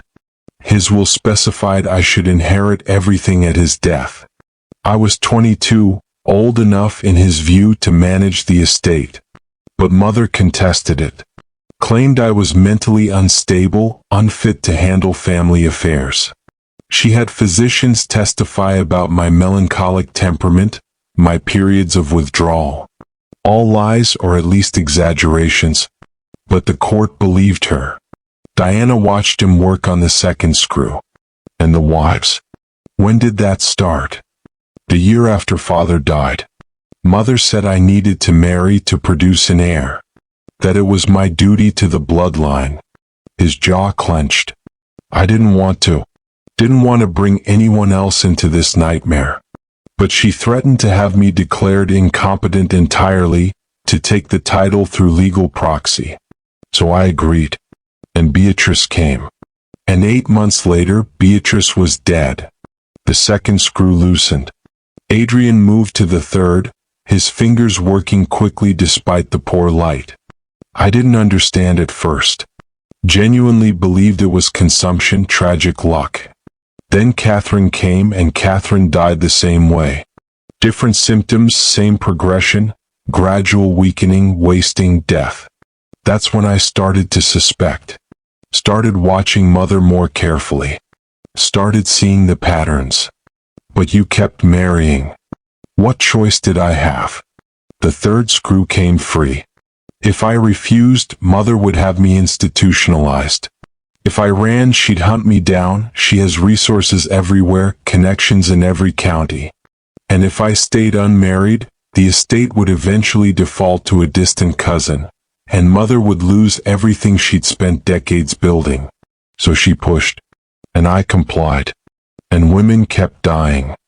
The final screw resisted, stuck fast by decades of oxidation. Adrian strained against it, the knife blade bending dangerously. Diana reached out, steadying his hand, adding her strength to his. Together they twisted. The screw groaned, then gave. The door sagged slightly on its freed hinges. Adrian caught it, holding it in place. They both froze, listening for any change in the breathing beyond. Nothing. Augusta slept on or pretended to. Adrian eased the door open. Not fully, just enough to create a gap, a viewing angle into the room beyond. Moonlight spilled through tower windows, illuminating a space that was part bedchamber, part laboratory, part shrine. Diana had expected opulence, silk, velvet, the trappings of wealth. Instead, the room was almost monastic. A narrow bed with starched white linens. A wardrobe of dark wood closed and locked. A writing desk positioned before the window, covered in papers held down by a human skull. The skull gleamed in the moonlight, empty eye sockets turned toward the door as if keeping watch. But it was the far wall that stopped Diana's breath. Shelves, floor to ceiling, organized with military precision, filled with bottles and jars and small wooden boxes. Each container was labeled in precise handwriting: arsenic trioxide, strychnine, belladonna, hemlock, digitalis, aconite. The inventory of death, cataloged and stored like recipes in a kitchen. Below the shelves, a workbench held mortars and pestles, scales, measuring spoons, and a ledger open to a page dense with notations. Diana couldn't read the words from this distance, but she could see the structure. Dates, dosages, observations. A scientist's record of experiments conducted on living subjects. God, Adrian breathed. I've never seen, she must have moved it all here after the last search. Diana's mind raced. This was it. Proof of poisoning, proof of intent, proof of systematic murder. But also completely inaccessible. The room was Augusta's private domain, locked and guarded. Any theft would be immediately noticed. Any accusation based on what they'd seen tonight would be their word against the Dowager Duchess, and they'd both glimpsed enough of Augusta's power to know how that would end. The ledger, Diana whispered. Can you see what it says? Adrian squinted. Distances are measured in weight, not distances, times. Day 1, 0.2 grains administered via tea. Day 2, 0.2 grains via soup. Day 3, 0.3 grains. My God. She's been documenting it all. Every dose, every method, every victim. That's evidence. Evidence we can't access without revealing we were here. The moment she knows we've seen this, she'll destroy it. Move it somewhere we can't find. Accelerate her timeline with you. Diana studied the room, calculating angles and possibilities. The ledger was too far to reach without entering fully. The bottles were too numerous to memorize. And Augusta slept 10 feet away, her breathing still steady but her presence oppressive even in sleep. They couldn't take anything. Couldn't disturb anything. Could only look, remember, and retreat. We photograph it, Diana said suddenly. What? In my trunk. I brought a camera. A small one, nothing fancy but functional. My father used it for documenting botanical specimens. Her mind was already working through the logistics. Tomorrow, when your mother is occupied elsewhere, we come back. We photograph the ledger, the bottles, everything. Then we have evidence she can't destroy because she won't know it exists. Adrian stared at her. That might work. But we need time. At least an hour to set up equipment, take multiple exposures, ensure the images are clear enough to read. Then we create a distraction. Something that takes her out of the tower for an extended period. Like what? I don't know yet. But I'll think of something. Diana pulled back from the door, careful not to let the moonlight catch her face. For now we need to leave. We've been here too long already. They reassembled the door, replacing the screws with agonizing slowness, each rotation a small eternity. When the final screw seated, they retreated down the stairs, and Diana didn't breathe properly again until they'd reached the second-floor landing. Adrian led her to a different wing, the east corridor where guest chambers stood empty and abandoned. He opened a door to a room that smelled of disuse and damp, furnished with shrouded furniture like a gallery of ghosts. You should sleep here tonight, he said. The room she assigned you, it's in the west tower directly below hers. She can hear everything, footsteps, movements, even breathing if the wind is right. Here you're invisible. Safe at least for now. Diana looked around the room. Even in darkness, she could sense its neglect, years of vacancy, of being deemed unfit for habitation. But it had a lock on the inside of the door. It had distance from Augusta's chambers. It had the precious gift of privacy. Thank you, she said. Adrian lingered in the doorway. He looked exhausted, haunted, years older than the man who'd stood at the altar 3 days ago. 3 days. Felt like months. Like lifetimes. I'm sorry, he said quietly. For bringing you into this. For lying by omission. For being too weak to stop her before 6 women died. 7, Diana corrected. Don't forget your mother's daughters. The 3 who died as infants. He flinched as though struck. I never thought of them as her victims. They were her first victims. Before she learned to test wives, she tested her own body. Pushed it beyond its limits because she believed suffering was the price of legacy. Those babies died because she refused to stop trying, refused to accept that her body was telling her no. Diana moved closer. Your mother isn't evil because she's cruel. She's evil because she's turned her own trauma into a weapon she uses against everyone around her. And that makes her both dangerous and, in a twisted way, comprehensible. You almost sound sympathetic. I'm not. But I understand her. Understanding your enemy is the first step to defeating them. Diana held his gaze. Tomorrow we begin in earnest. I'll play the role of dutiful wife. I'll accept her invitations, drink her tea, or appear to. I'll show the first subtle signs of illness. And while she's watching me for weakness, we'll be watching her for mistakes. And if you actually get sick, if despite all precautions the poison finds its way in, then you intervene. We've already agreed on that. Diana touched his shoulder briefly. But I won't get sick. Because unlike the others, I know exactly what I'm facing. The poison only works through ignorance and trust.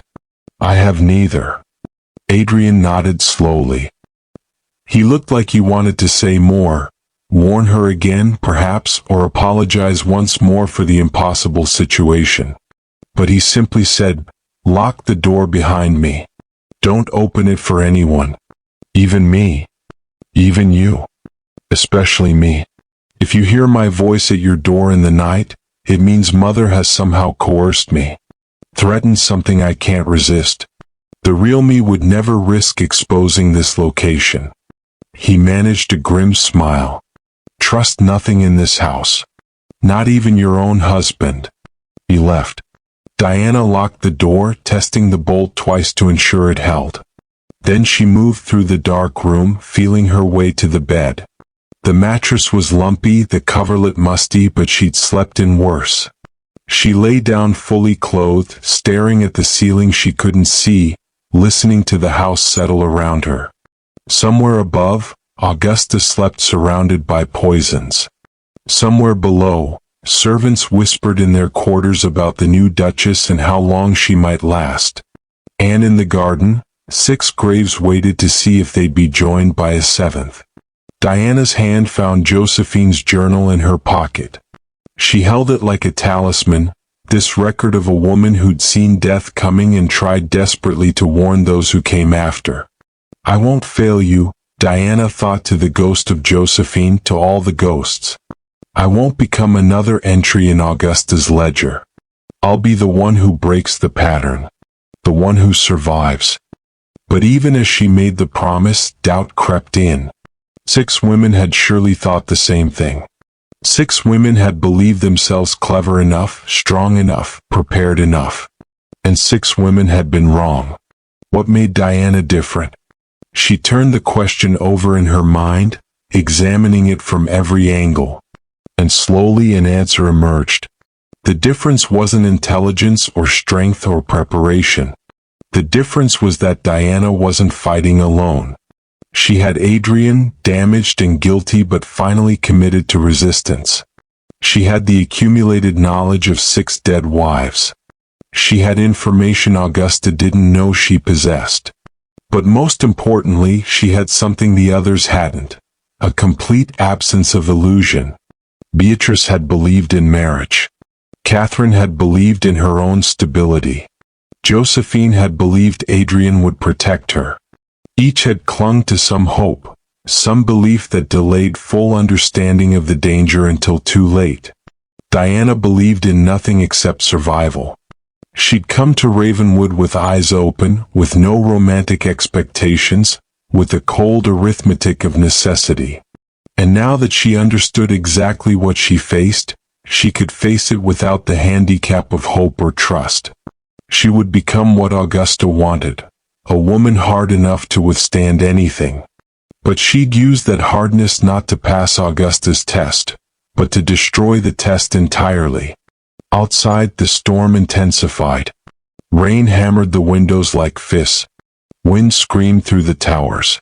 And Diana Belmore, 7th wife of the Bluebeard Duke, closed her eyes and began to plan how to kill a Dowager Duchess without laying a finger on her.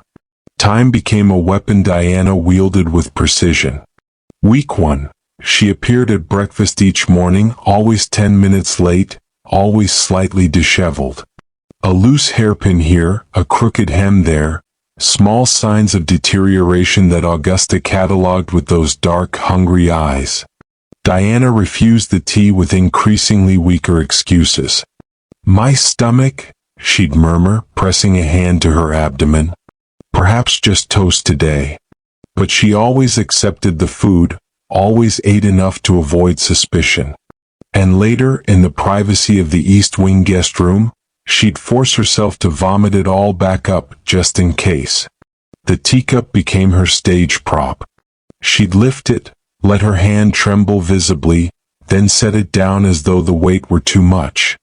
Sometimes she'd take the smallest sip, barely enough to wet her lips, and then abandon it, claiming the bergamot was too strong, the temperature not quite right. And when Augusta wasn't looking, Diana would tip the contents into the withered plants that lined the dining room windows. The plants died within 3 days. Diana watched their leaves yellow and curl, watched the stems blacken and collapse. Arsenic, definitely. Probably mixed with something else to mask the taste, to make it palatable in tea or wine or soup. She cataloged every symptom the plants showed, every stage of their decline, and used it to choreograph her own false deterioration. Week 2, the makeup became essential. Diana had brought rouge and powder from home, delicate cosmetics she'd rarely used. Now she deployed them in reverse, using white powder to make herself look paler, smudging ash beneath her eyes to simulate exhaustion. She learned to hold herself differently, to move as though her bones ached, to pause at the top of stairs as though catching her breath. Adrian watched from a distance, his face carved from granite. They'd agreed on minimal contact, passing each other in corridors with barely a nod, maintaining the fiction of the distant, disconnected marriage Augusta expected. But sometimes Diana caught him staring at her performance with something like anguish in his eyes, as though he couldn't quite believe she was only acting. Sometimes she couldn't believe it either. "You're looking dreadfully pale," Augusta observed one morning, reaching across the table to touch Diana's forehead. Her fingers were cold, dry as paper. "Are you certain you're well? Perhaps we should summon the doctor." "No doctor." Diana pulled away, perhaps too quickly. "I'm fine. Just tired. The house is so large, I get lost walking the corridors. I can't seem to find my way back to my room sometimes." A lie wrapped in truth. She did walk the corridors, but not because she was lost. She was mapping them, learning the servants' passages, the hidden stairs, the routes between rooms that Augusta thought were secret. Building an atlas of Ravenwood in her mind, marking every exit, every hiding place, every potential escape route. "You should rest more," Augusta said, but her eyes gleamed with satisfaction. "Preserve your strength. I worry about you, Diana. You're so very thin." Week 3, Diana stopped wearing her corset. The absence was deliberate, visible. Her dress hung looser on her frame, her posture less rigid. She'd actually lost weight through forced vomiting and careful fasting, and the change was noticeable even without artifice. Her collarbones protruded. Her wrists looked fragile as bird bones. She caught Mary staring one afternoon, the young maid's face a mask of pity and fear. The girl knew, Diana realized. Maybe not the specifics, but she understood the pattern. She'd watched 6 duchesses decline in these same halls, had seen this exact progression before. "Mary," Diana said softly, catching the girl's arm as she passed. "How long did the others last? From first symptoms to the end?" Mary's eyes went wide, terrified. "I can't, Your Grace, I'm not supposed to." "Please." Diana gentled her voice. "I'm not asking you to testify against anyone. I just need to know. For my own sake." The maid swallowed hard, glanced around to ensure Augusta wasn't near, then whispered, "The longest was Lady Beatrice. 8 months near about. The shortest was Lady Josephine. 6 weeks exactly. But they all followed the same path once they started showing symptoms. 3 weeks of weakness, then 2 weeks of being bedridden, then..." She couldn't finish. "Then death," Diana supplied. Mary nodded miserably. "I'm sorry, Your Grace. I tried to warn Lady Catherine, tried to help Lady Eleanor, but the Dowager, she knows everything. She has eyes everywhere. And those who help the wives, they disappear. Get sent away or worse. Tears tracked down the girl's face. I have a mother in the village. A little brother. I can't. I'm sorry. I'm so sorry. Diana released her arm. It's all right, Mary. I understand. You've already helped more than you know. 3 weeks of visible weakness, then 2 weeks bedridden. Diana was approaching the end of week 3, which meant Augusta would soon expect her to be too weak to leave her room, too sick to do anything but lie in bed and wait for death. Perfect. Week 4, Diana took to her bed. Not the guest room in the east wing, that would reveal too much. Instead, she moved into the bridal chamber in the west tower, the room directly below Augusta's, where the dowager could hear every cough, every restless movement. The room smelled of old perfume and fear, layers of scent from 6 previous occupants who died between these walls. Adrian visited once, ostensibly to inquire after her health. He stood at the foot of the bed, his face ashen, his hands clenched into fists at his sides. Is this necessary? He asked quietly. Completely. Diana's voice was weak, not entirely acting now. The forced vomiting, the fasting, the stress of constant performance had taken a real toll. She needs to believe I'm dying on schedule. That I'm following the pattern. You look, he stopped himself. Started again. You look like them. Like the others did at this stage. Good. That means it's working. Diana. I know what I'm doing. She met his eyes. Held them. Trust me. He left without another word, but she saw his shoulders shaking as he descended the stairs. Either he was a better actor than she'd given him credit for, or her performance was affecting him more deeply than she'd intended. No matter. She couldn't afford sentiment. Not now. Augusta began visiting 3 times daily. Morning, noon, and evening she'd sweep into the room with trays of food, pots of tea, glasses of tonic wine she claimed would restore Diana's strength. And each time, Diana would accept the offerings, pretend to eat or drink, and later dispose of the poisoned substances in the chamber pot or out the window. But she made sure Augusta saw her growing weaker. Made sure the dowager watched as Diana's hands shook too badly to hold the teacup steady, as she spilled broth down her nightgown, as she struggled to sit upright without help. The performance required physical commitment. Diana actually starved herself, actually stayed in bed for days until her legs weakened from disuse, actually pushed her body to the edge of what she could endure. Method acting for an audience of 1. And Augusta loved every moment.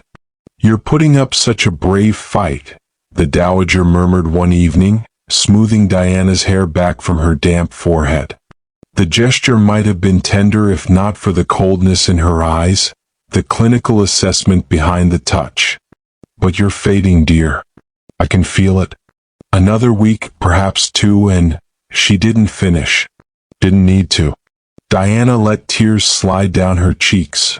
Real tears, born of exhaustion and fear and the horrible uncertainty of whether she'd calculated correctly, whether she could actually pull this off. I don't want to die, she whispered. Of course you don't. No one does. Augusta's voice was almost kind. But death is simply the final test, isn't it? And if you're not strong enough to pass it, well, at least you tried. At least you lasted longer than Josephine. That's your measure of success? Lasting longer than your previous victims? Augusta's hand stilled in Diana's hair. For a moment, something flickered in her face, not anger but surprise. As though she'd forgotten Diana was still capable of defiance. Then she smiled. You have spirit. I'll give you that. Even now, even weakened as you are, you fight back with words. That's more than the others managed. She stood, smoothing her skirts. Rest now. I'll check on you again in the morning. She left, and Diana heard her footsteps ascending to the chamber above. Heard the floor creak as Augusta paced back and forth, planning something. Deciding something.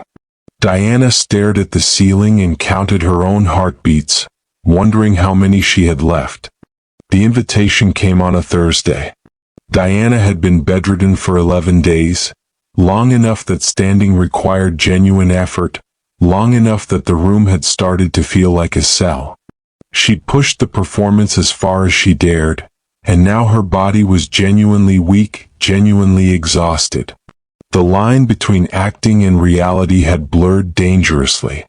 Mary brought the note on a silver tray, her hands trembling so badly the paper rattled. "From the Dowager Duchess, Your Grace." Diana took it with fingers that shook for reasons that were no longer entirely pretense. The note was written in Augusta's precise copperplate. "Dearest Diana, I fear we have gotten off on the wrong foot. I have been too harsh, too demanding in my expectations.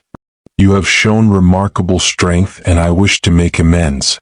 Please join me for dinner tonight in my private chambers. Just the two of us. No servants, no formality. Let us speak as women, as family. I believe we have more in common than you realize. Your loving mother, Augusta." Diana read it twice, then a third time. The words were innocuous, even warm, but the timing was precise. 11 days into her supposed final decline. Exactly when Josephine had died. Exactly when Augusta must have expected Diana to be too weak to resist, too desperate for kindness to recognize danger. This was it. The endgame. Augusta was tired of waiting. "Tell the Dowager I accept her invitation," Diana said. Mary's face went gray. "Your Grace, please don't, you mustn't." "It's all right, Mary." Diana touched the girl's hand. "I know what I'm doing." The maid fled, and Diana heard her sobbing in the corridor outside. Poor girl. She'd watched this scene play out 6 times before. Watched 6 duchesses accept similar invitations, attend similar dinners, and never return to their beds alive. But Diana wasn't going to die tonight. At least that was the plan. She rose from the bed slowly, testing her legs. They held, though they trembled. 11 days of minimal movement had atrophied her muscles more than she'd anticipated. She'd need to be careful, need to maintain the appearance of weakness even as she prepared for what came next. Adrian appeared an hour before sunset, slipping into the room through the servant's entrance. He looked like he hadn't slept in days, eyes hollow, face gaunt, moving with the jerky energy of someone running on desperation alone. "She invited you to dinner?" he said. Not a question. "Yes." "Then this is it. She's going to finish it tonight." "I know." Diana moved to the wardrobe, selecting a dress. Black silk, appropriate for evening, easy to move in. "Which is why we need to be ready." "Ready for what?" "Diana, if you drink what she gives you, if you eat..." His voice cracked. "I can't watch another wife die. I can't bury another woman in that garden." "I won't." "You won't have to." Diana stepped behind the dressing screen, began changing. Her body in the mirror was skeletal. She'd lost nearly 2 stone, and her ribs stood out like keys on a piano. The sight was shocking even to her. But it was also convincing. Augusta would see weakness, vulnerability. Would never suspect the cold calculation beneath the fragile exterior. "I've been building tolerance," Diana continued, pulling on the black dress. "Small doses of activated charcoal mixed with milk. It binds to some poisons, prevents absorption. Not perfectly, I'll still get sick. But it might keep me alive long enough." "Might?" Adrian's voice was sharp with panic. "That's not a plan, Diana. That's suicide with extra steps. It's the only option we have." Diana emerged from behind the screen, began pinning her hair. Her hands shook, making the task difficult. "We need her confession. We need her to feel safe enough to gloat, to explain exactly what she's done and why. And she'll only do that if she thinks I'm dying. If she thinks she's won. What if she's right? What if you actually are dying? Then you intervene. You call the doctor, you force medics, you save me.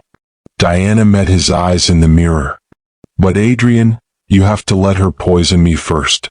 You have to let her commit the act completely, irrevocably, with no room for plausible deniability. Otherwise, this was all for nothing. I hate this plan. So do I. Diana turned to face him. But it's the only one that ends with Augusta in chains rather than me in the ground. She moved to the writing desk, where she'd hidden her supplies over the past 11 days. Activated charcoal ground into powder. Fresh milk in a sealed flask. The pistol Adrian had given her, now unloaded. Bringing a weapon to dinner would be too obvious, too desperate. And beneath it all, Josephine's journal, the pages now filled with Diana's own notes. A record of everything she'd observed, everything she'd learned. Evidence. Diana mixed the charcoal and milk, creating a black, viscous liquid that smelled of ash and sour cream. She drank it down in 3 long swallows, fighting her gag reflex. The mixture was thick, coating her throat, sitting heavy in her empty stomach. That's revolting, Adrian observed. Yes, but it might save my life. Diana wiped her mouth. Now listen carefully. I'll go to Augusta's chambers at 8 o'clock. She'll serve dinner, probably wine and several courses. She'll want to make it special, ceremonial. The Last Supper for the dying Duchess. How do you know? Because that's what she did with Eleanor. I found Mary's testimony in the servants' quarters. She'd written it down, hidden it under her mattress. Eleanor described a farewell dinner in detail before she died. Wine first, dark red to hide any discoloration. Then soup, then the main course. Augusta poisoned all 3, wanting to ensure Eleanor couldn't refuse everything. Christ. I'll eat sparingly. Sip the wine only when necessary. And I'll talk. Keep Augusta engaged, make her explain herself, draw out her confession as long as possible. You'll be positioned where? In the servants' passage that runs behind her chambers. There's a spy hole. Father had it installed years ago when he suspected Mother of infidelity. Never found evidence of that, but the hole remains. Adrian's jaw clenched. I'll hear everything. The moment you collapse, I'm coming in. Not the moment I collapse. Wait until she confesses. Until she says something incriminating that cannot be explained away. Diana gripped his hands. This is crucial, Adrian. If you burst in too early, she'll claim I simply took ill, that she was trying to help. We need her to speak the words aloud. To admit what she's done. And if she doesn't? If she simply watches you die in silence? She won't. She's too proud, too convinced of her righteousness. She'll want me to understand in my final moments. She'll want to explain why I failed, why I wasn't strong enough. That's her pattern. Mary said all the wives died hearing Augusta's final assessment, her judgment of their inadequacy. Diana moved to the door, Adrian following. They stood together in the darkened corridor, and for a moment neither spoke. The house creaked around them, settling into evening. Somewhere below, Cook was preparing the fatal dinner. Somewhere above, Augusta was laying out silver and crystal, preparing the stage for murder. Diana. Adrian's voice was raw. If this goes wrong, if I lose you, I'll kill her myself. Consequences be damned. I know. Diana touched his face briefly. But it won't go wrong. I'm smarter than she is. I'm more prepared than any of the others were. And I have something they didn't have. What? I'm angry. Diana's voice was cold steel. Beatrice, Catherine, Lydia, Margaret, Eleanor, Josephine, 6 women who deserved to live, who did nothing wrong except trust in the basic decency of human beings. And Augusta murdered them because they weren't sufficiently cruel, sufficiently ruthless, sufficiently broken to meet her standards. That ends tonight. She turned and walked toward the North Tower stairs, her footsteps echoing in the empty hall. Behind her, Adrian whispered something, a prayer perhaps, or a goodbye. Diana didn't look back. 8 o'clock found her standing before Augusta's door, one hand raised to knock. She could hear movement within, the clink of silver, the rustle of fabric. And beneath it, something else. Humming. Augusta was humming a lullaby, light and sweet, as though preparing for a party rather than a murder. Diana knocked. What if she's right? What if you actually are dying? Then you intervene. You call the doctor, you force medics, you save me. Diana met his eyes in the mirror. But Adrian, you have to let her poison me first. You have to let her commit the act completely, irrevocably, with no room for plausible deniability. Otherwise, this was all for nothing. I hate this plan. So do I. Diana turned to face him. But it's the only one that ends with Augusta in chains rather than me in the ground. She moved to the writing desk, where she'd hidden her supplies over the past 11 days. Activated charcoal ground into powder. Fresh milk in a sealed flask. The pistol Adrian had given her, now unloaded. Bringing a weapon to dinner would be too obvious, too desperate. And beneath it all, Josephine's journal, the pages now filled with Diana's own notes. A record of everything she'd observed, everything she'd learned. Evidence. Diana mixed the charcoal and milk, creating a black, viscous liquid that smelled of ash and sour cream.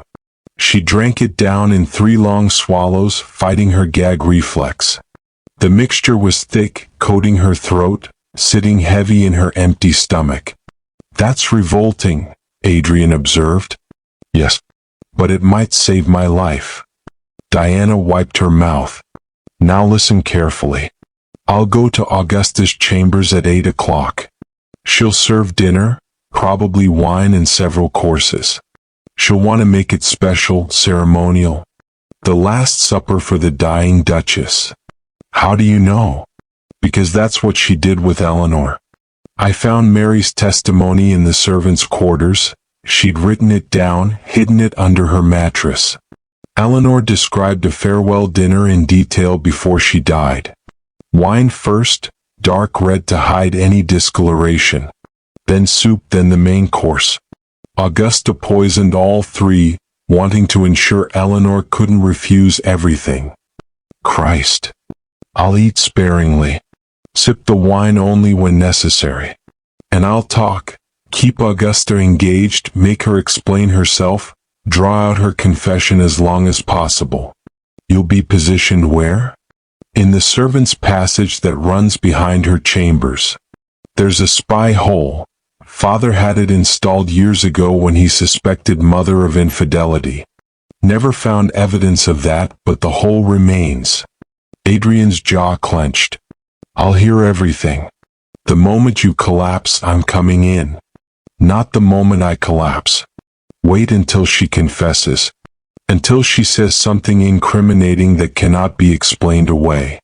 Diana gripped his hands. This is crucial, Adrian.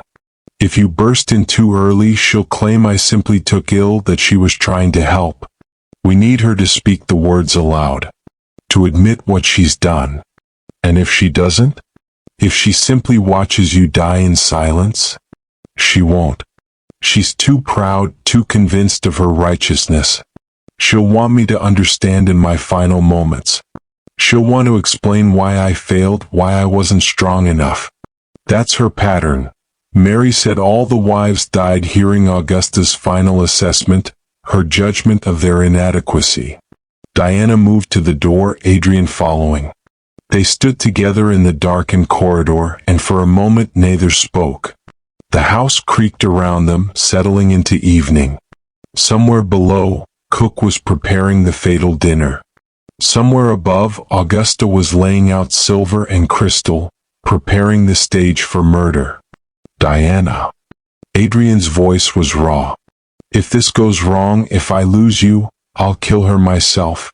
Consequences be damned. I know. Diana touched his face briefly. But it won't go wrong. I'm smarter than she is. I'm more prepared than any of the others were. And I have something they didn't have. What? I'm angry. Diana's voice was cold steel. Beatrice, Catherine, Lydia, Margaret, Eleanor, Josephine, 6 women who deserved to live, who did nothing wrong except trust in the basic decency of human beings. And Augusta murdered them because they weren't sufficiently cruel, sufficiently ruthless, sufficiently broken to meet her standards. That ends tonight. She turned and walked toward the North Tower stairs, her footsteps echoing in the empty hall. Behind her, Adrian whispered something, a prayer perhaps, or a goodbye. Diana didn't look back. 8 o'clock found her standing before Augusta's door, one hand raised to knock. She could hear movement within, the clink of silver, the rustle of fabric. And beneath it, something else. Humming. Augusta was humming a lullaby, light and sweet, as though preparing for a party rather than a murder. Diana knocked. Come in, dear. The room had been transformed. Candles blazed on every surface, turning the space into a cathedral of light. The long table before the window was set for 2 with Augusta's finest china. Plates edged in gold, crystal glasses that caught the candlelight like prisms. And the food. God, the food. Roasted duck glistening with glaze. Potatoes swimming in butter. Fresh bread still steaming from the oven. A feast fit for royalty, or for a condemned woman's final meal. Augusta stood beside the table, dressed in deep purple silk that made her look like a queen from a fairy tale. The cruel kind. The kind who fed poisoned apples to beautiful girls. Diana. She smiled, and the warmth in it was so perfect, so practiced, that Diana almost believed it. You came. I'm so pleased. Come sit. You must be exhausted from the walk. Diana was exhausted. The stairs had nearly defeated her, and she'd had to stop 3 times to rest, leaning against the wall while her vision swam. The charcoal mixture sat heavy in her gut, and she could feel it wanting to come back up. She sat in the chair Augusta pulled out, and the Dowager pushed it in with the solicitousness of a devoted mother. I've prepared all your favorites, Augusta said, moving to the sideboard where a wine decanter Saturday, or at least what I imagine your favorites might be. We've had so little time to truly know each other. That's my fault, I'm afraid. I've been too severe, too quick to judge. She poured wine into both glasses, dark red, thick as blood. Held one out to Diana. A toast, Augusta said. To new beginnings. To understanding between women. To family. Diana took the glass. The crystal was cold against her palm. She could smell the wine, rich, complex, with an undertone of something bitter. Almonds, perhaps. Or perhaps just her imagination, her fear manifesting as phantom scent. To family, Diana echoed. She raised the glass to her lips. Let the wine touch her tongue, barely, just enough to wet it. The taste was dark fruit and tannins, and yes, there, beneath it all, something metallic. Something wrong. She swallowed. A thimbleful, no more. Augusta drank deeply from her own glass, then set it down with a satisfied sound. Excellent vintage. One of my late husband's favorites. He had such refined taste in wine, if nothing else. She served the duck, the potatoes, the bread. Piled Diana's plate high despite Diana's weak protests. And all the while she talked. About the estate, about Adrian's childhood, about the burden of maintaining a family legacy. Surface conversation, pleasant and empty. But her eyes never left Diana's face. Watching. Waiting. Diana ate a bite of potato. It was delicious, buttery and soft. Probably safe. Augusta would reserve the poison for the wine, for the dramatic climax. But Diana chewed slowly anyway, aware of every texture, every flavor, searching for wrongness. You've been very brave, Augusta said suddenly. "These past few weeks, I've watched you decline with such grace, such dignity. It reminds me of myself, actually, when I was losing my daughters. That same quiet strength in the face of inevitable loss." "I'm not losing anything," Diana said. Her voice sounded distant, cotton-wrapped. "I'm simply tired." "Of course you are, dear." Augusta refilled Diana's wine glass, though Diana had barely touched it. "Drink up. It will help with the exhaustion. Give you strength." Diana lifted the glass again. This time she took a larger sip. She had to, or Augusta would become suspicious. The wine hit her system like ice water in her veins, spreading cold through her chest, her arms. The charcoal in her stomach roiled, trying to do its work, trying to bind to whatever poison now invaded her blood. The room tilted slightly. Diana gripped the table edge. "Are you all right?" Augusta's voice was honey-sweet, poisonous in its concern. "Just dizzy. The wine, it's stronger than I'm accustomed to." "Yes, I thought it might be." Augusta leaned back in her chair, studying Diana with open fascination.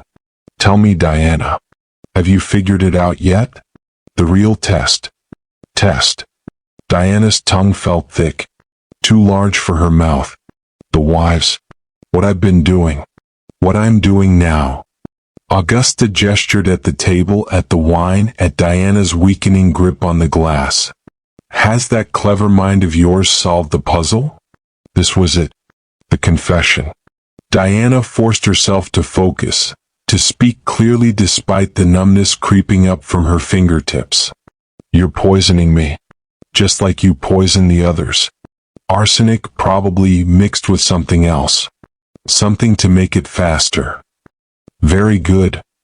Augusta clapped her hands together, delighted. "You are clever. Much cleverer than the others. They never quite understood, not even at the end. But you've known for weeks, haven't you?" "Yes. And yet you stayed. You played along. You let yourself weaken, let yourself become vulnerable." Augusta's eyes gleamed. "Why?" Diana's vision was blurring now, the candles multiplying into halos of light. The poison was working faster than she'd anticipated, overwhelming the charcoal's limited protection. She could feel her heartbeat slowing, could feel her lungs struggling to draw breath. She'd miscalculated. Drunk too much. The tolerance she'd tried to build wasn't enough. Terror clawed up her throat, but she forced it down. Forced herself to speak. "I stayed because I wanted to understand.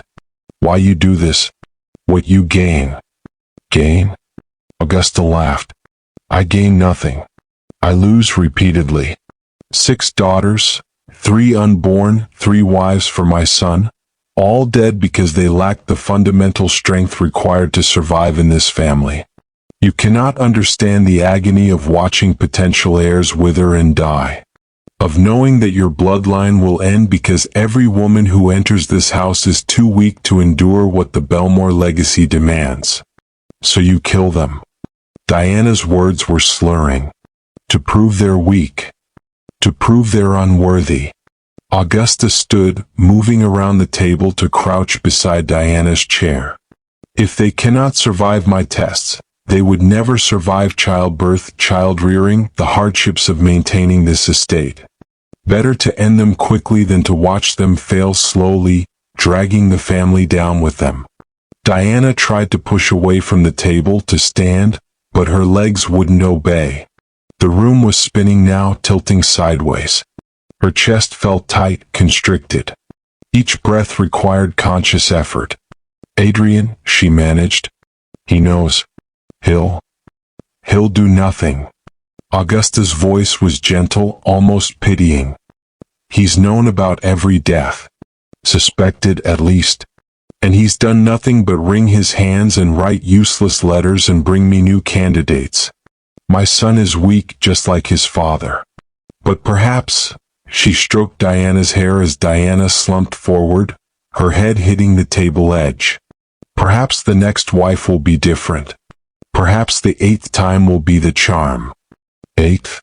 Diana forced the word out past numb lips. Blood was pooling in her mouth where she'd bitten her tongue. The metallic taste mixed with the wine with the bitterness of poison. I've already selected her. A farmer's daughter from the village. Strong back, wide hips, built like a draft horse. Not refined, not clever like you, but perhaps that's better. Perhaps intelligence is a liability rather than an asset. Augusta pressed her fingers to Diana's throat, checking her pulse. Your heart is slowing nicely. Another few minutes, I think. Diana's vision was darkening at the edges, reality narrowing to a shrinking tunnel. She could still hear Augusta's breathing, the crackle of candles, her own labored gasps, but she could no longer see clearly, could no longer feel her extremities. This wasn't the plan. This wasn't supposed to happen. The charcoal should have protected her, should have bought her time. But she'd underestimated the dosage, underestimated Augusta's willingness to use a massive, instantly lethal amount. She'd failed. Just like the others. Through the fading consciousness, Diana heard a new sound. Footsteps. Running. The servant's door crashing open. Adrian's voice raw with anguish. Mother, what have you done? What I always do. Augusta's voice was calm, almost serene. What I must do.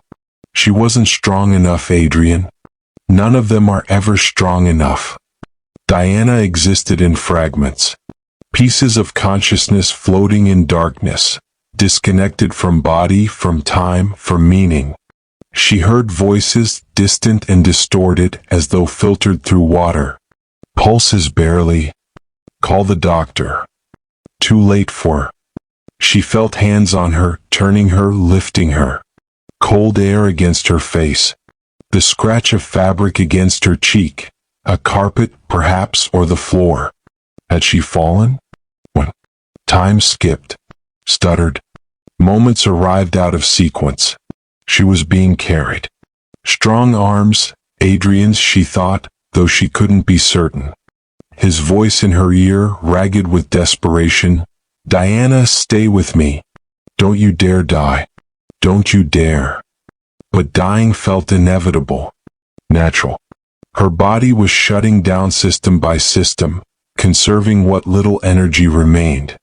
Her heart beat erratically, missing beats, struggling against the poison flooding her bloodstream. Her lungs burned with each shallow breath. And the pain, God, the pain, was everywhere and nowhere, a total body agony that made her want to retreat further into the dark. More voices.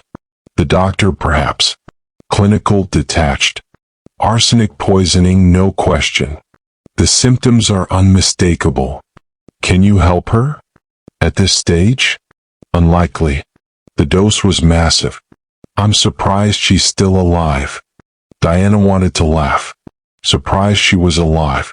She was surprised too. She'd planned to drink just enough to appear poisoned, to fake collapse while remaining conscious enough to hear Augusta's confession. Instead, she'd miscalculated fatally. No, not fatally, not yet, but close enough that the distinction was academic. The charcoal hadn't been enough.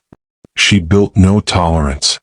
She'd just poisoned herself, and Augusta had finished the job. Stupid. So stupid. Another time skip. Diana was in bed now, not Augusta's chambers, somewhere else. Her room in the West Tower, probably. The sheets were soft against her skin, or perhaps her nerves were so damaged that everything felt soft. She couldn't tell anymore. Adrian's face swam into focus above her, then dissolved. His hand gripped hers, she could see it but couldn't feel it. Her body was abandoning her, sense by sense. The magistrate is coming, Adrian said. Or had said. Or would say. Time was meaningless. I've sent for him. Mother is under house arrest in her chambers. I told him everything, the 6 wives, the poison, all of it. He has to believe me. He has to. But Diana knew he wouldn't. Not without proof. Not without Diana alive to testify. A dead duchess and a desperate duke accusing his mother of serial murder? The magistrate would assume grief, madness, family drama. Augusta would spin her web of lies. The mentally unstable son, the tragic accident, the overzealous accusations born of hysteria. Unless, through the fog of dying, Diana's mind snagged on something. A memory. The ledger. The bottles. The evidence in Augusta's chambers, photographed and preserved by... No, they hadn't photographed anything yet. That was still the plan. The plan that had failed when Diana drank too much poison and destroyed everything. She tried to speak, to tell Adrian about the ledger, but her throat wouldn't work. No sound emerged. Just a wet rattle that might have been her last breath. Adrian's face crumpled. Diana, no. Please. I can't lose you too. But you will, Diana thought. You'll lose me just like you lost the others. Because I was arrogant. Because I thought I was smarter than a woman who's been perfecting murder for 6 years. The darkness surged forward, overwhelming everything. Diana felt herself sinking into it, felt the last threads of consciousness fraying. This was death then. Not the dramatic cinematic fade to black, but a gradual dissolution. A coming apart at the seams. She thought of her father. Hoped he'd be all right, hoped the debts were truly settled, hoped he wouldn't blame himself for sending her into this nightmare. She thought of the 6 wives buried in the garden. Hoped they'd forgive her for failing to avenge them. She thought of Augusta's words, the 8th time will be the charm. And then Diana thought, no. The refusal came from somewhere deep, somewhere primal. A core of stubbornness that refused to accept death, refused to let Augusta win, refused to become another grave in that poisoned garden. Diana had come to Ravenwood to survive. She'd married Adrian knowing the risks, knowing the stakes. She'd played Augusta's game for weeks, had starved herself and weakened herself and nearly killed herself, all to get to this moment. To force Augusta's confession. To gather evidence. She couldn't quit now. Not when she was this close. With effort that felt like lifting boulders, Diana forced her eyes open. The room was dark, or her vision was failing. She couldn't tell which, but she could make out shapes. The bed. The wardrobe. And beside her Adrian, his head bowed, his shoulders shaking with silent sobs. Diana's hand, numb, distant, barely her own, twitched. What? Twice. Adrian's head snapped up. Diana? She tried to speak. Couldn't. Her throat was closed, paralyzed. So instead she moved her hand again, deliberately this time. Gripped his fingers with what little strength remained. Oh my God. Adrian grabbed her hand with both of his. You're still here. You're still? Diana's vision was darkening again, the moment of clarity fading. But she'd made contact. Had shown him she was still fighting. Still conscious even if barely. And then she heard it. A sound from the doorway.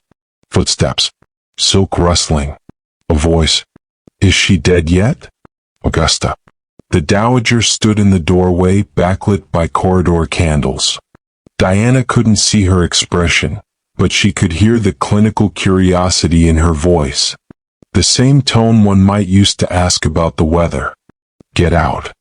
Adrian's voice was venom. Get out before I kill you myself. Don't be dramatic, darling. I'm simply checking on my daughter-in-law. How is our patient? Augusta moved into the room, approaching the bed with that same regal glide. Oh dear. She looks dreadful. Quite gray around the lips. That's the arsenic working on the circulation. Very unpleasant way to go, but effective. The magistrate is coming. You'll hang for this. Will I? Augusta sat in the chair beside the bed, calm as though attending a tea party. And who will testify? You, with your history of melancholy and instability? The servants, who saw nothing unusual, just a kind mother-in-law serving dinner to her sick daughter? The doctor, who will declare this a tragic case of accidental poisoning, perhaps from contaminated food or well water. I'll tell them everything. About the other wives. About your ledger.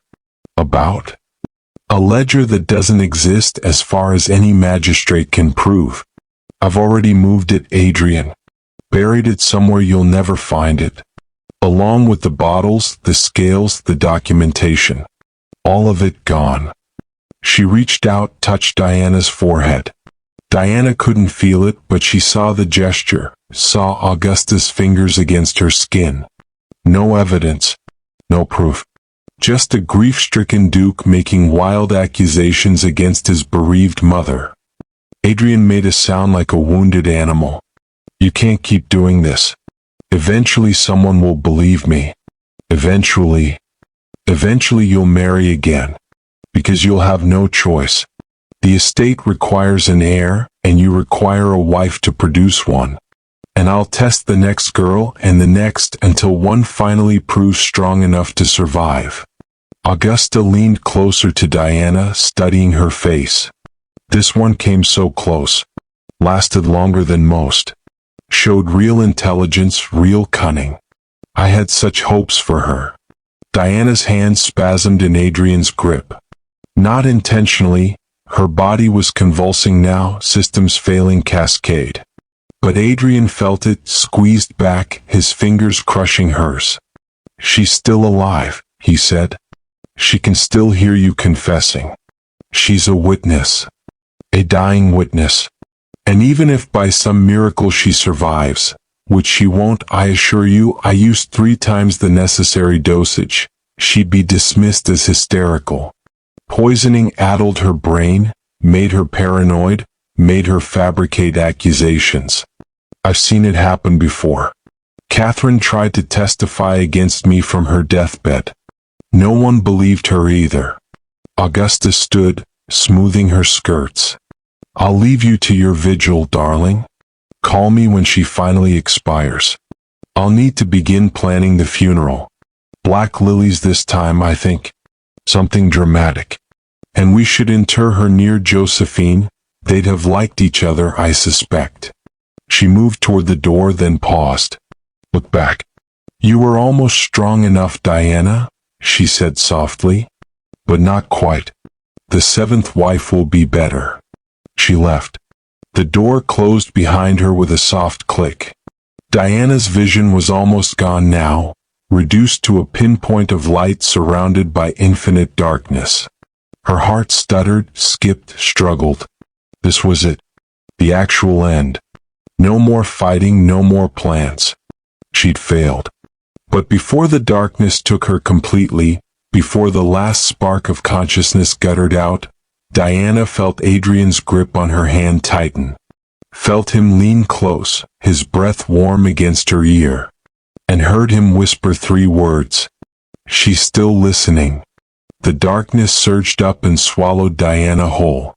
But somewhere in the narrow space between death and dying, she held on to those words. She's still listening. Augusta had confessed. Had laid out her crimes with pride, with certainty that Diana was too far gone to matter. But Adrian had been there. Had heard everything. And somewhere in the wall, in the servants' passage, hidden behind the paneling, the magistrate was listening too. Diana let go. Let her body do what it needed to do. Let death take her or let it pass her by. It no longer mattered. Because Augusta had finally, fatally made a mistake. She'd confessed to a corpse. And the corpse had witnesses. The crypt smelled of wet earth and black lilies. Diana became aware of the scent before she opened her eyes. It was a thick, cloying sweetness that coated the back of her throat, masking the underlying odor of decay. She was lying on something hard and cold, stone lined with satin. Her hands were folded over her chest. She was wearing silk. She was in a coffin. For a moment, panic flared, a primal, claustrophobic terror that nearly made her scream. But then memory rushed back. The dinner, the wine, the numbness, the plan. She lay still listening. It is a tragedy, Augusta's voice echoed off the stone walls. It was wet with tears, a perfect performance of maternal grief. To lose so many, it feels like a punishment from God. Indeed, your grace. A stranger's voice, deep solemn. The village priest, perhaps? But we must trust in his wisdom. The Duchess is at peace now. I hope so, Augusta sniffed. She was troubled near the end. Her mind wandered. She said such terrible things. Steps approached the coffin. The rustle of heavy fabric. Diana felt the air displace as someone leaned over her. Leave us, Augusta said softly. I wish to say a final goodbye to my daughter. Of course. We will wait by the entrance. Footsteps receded. The heavy iron door creaked but did not close completely. Silence descended, heavy and cold. Then Augusta's voice changed. The grief evaporated, replaced by a cold, satisfied purr. You look beautiful, Diana, she whispered. Much more peaceful than you did at dinner. I told you black lilies would suit you. Diana kept her breathing shallow, imperceptible. Her heart hammered against her ribs like a trapped bird, but she forced her body to remain rigid. Wait, she told herself. Wait for the confession. Augusta's hand touched Diana's cheek. The fingers were ice cold. It's a pity, really, the Dowager mused. You were the smartest of them all. You almost figured it out. But you made the same mistake they all make. You thought you could outwit a Belmore. You thought you could survive me. She sighed, smoothing the silk of Diana's dress. I've already buried the ledger, by the way. Under the rose bushes in the east garden, right next to Josephine. It seemed poetic. The record of my work resting with my failures. No one will ever find it. And Adrian?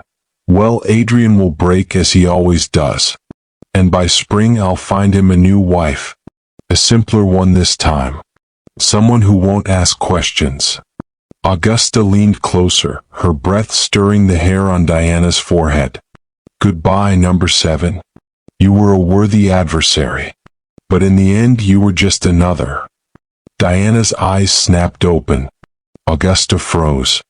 Her mouth hung open mid-word, her eyes widening in a caricature of terror.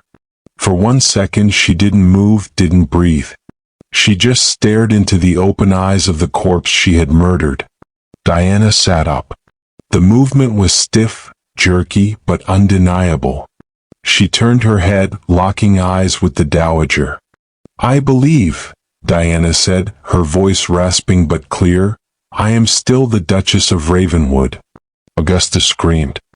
It was a sound of pure, unadulterated horror, a shriek that bounced off the vaulted ceiling and shattered the silence of the tomb.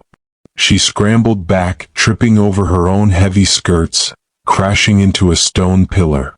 Ghost, she shrieked, pointing a trembling finger. Demon, stay back. I killed you. I watched you die. You watched what I wanted you to see, Diana said, swinging her legs over the side of the coffin. Her limbs felt heavy and her head swam, but the adrenaline was a potent antidote. She stood, swaying slightly, clutching the coffin's edge for support. The charcoal, Augusta. Milk and charcoal. It binds to arsenic. I didn't absorb enough to die. Just enough to make you think you'd won. No, it's impossible.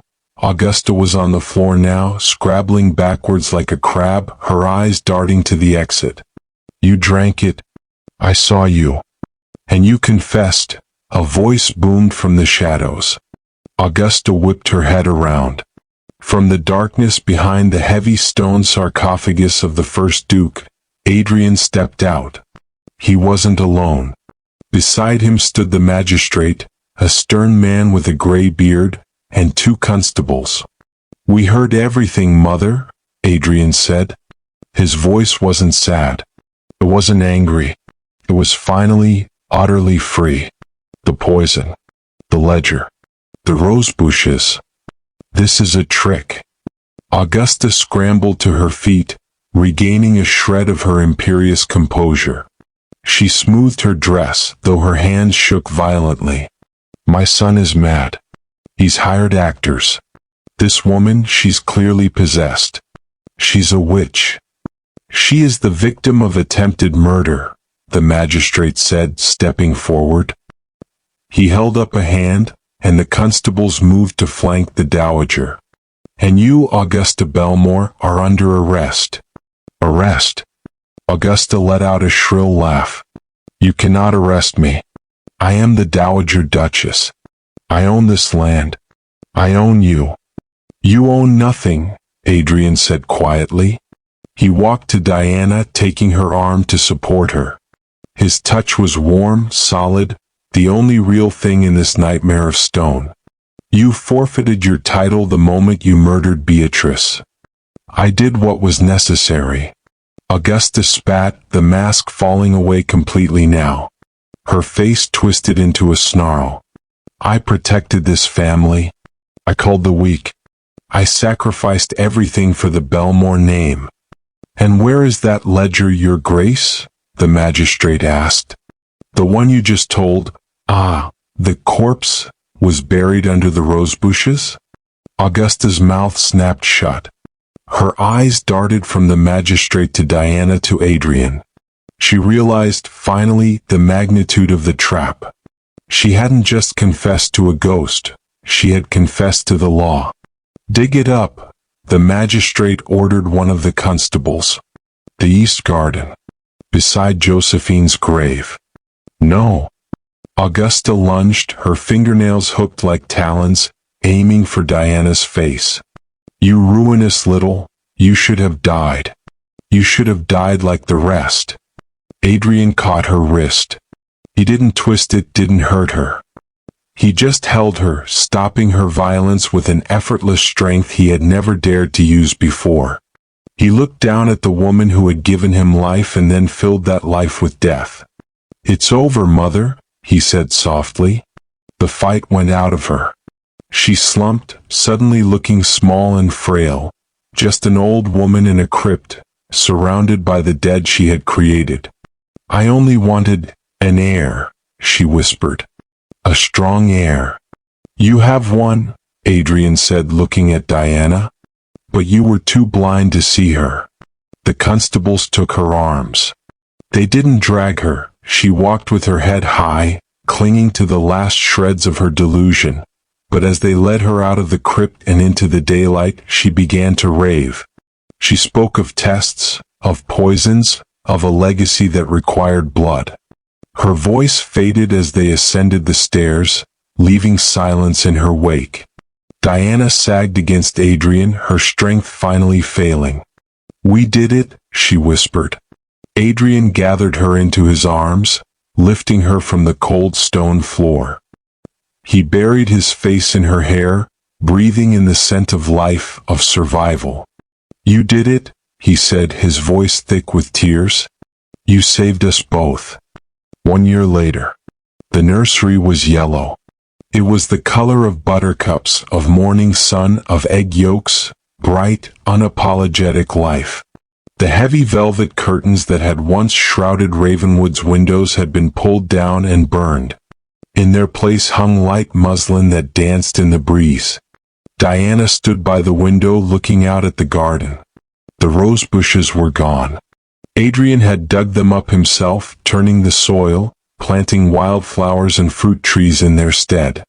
The graves remained, cleaned, honored, surrounded now by a low stone wall and a profusion of white daisies. But the poison was gone from the earth. He's sleeping, Adrian said, coming up behind her. He wrapped his arms around her waist, resting his chin on her shoulder. He smelled of soap and pipe tobacco in the outdoors. He had spent the morning with the estate manager, reviewing the accounts, not the debts of a desperate recluse, but the profits of a thriving dukedom. Diana leaned back against him. Did he fuss? Only a little. He has your stubbornness. And your eyes. They looked toward the crib in the corner. Inside, Thomas Belmore, 3 months old, loud-lunged and terrifyingly robust, was finally asleep. Augusta had died in the asylum 3 months ago, raving until the end about the weakness of the bloodline. She never knew that Diana had been pregnant during the trial. She never knew that the weak wife had produced the heir she had killed 6 women to find. "Are you happy?" Adrian asked. He asked it often, as if he still couldn't quite believe the answer. Diana turned in his arms. She looked at the man who had once greeted her with a sword in the door, who was now the only safe harbor she had ever known. She thought of the tea that was just tea, the wine that was just wine, the silence in the halls that was no longer heavy with ghosts, but simply quiet. She smiled. It wasn't a performance. It wasn't a mask. "I am," she said. And then, because she was Diana Sterling, Duchess of Ravenwood, and she had survived hell to get here, she kissed him. "Now," she whispered against his lips, "let's go have tea. I believe Cook has made those little almond cakes I like." Adrian laughed, a true deep sound that filled the bright room. "After you, my love."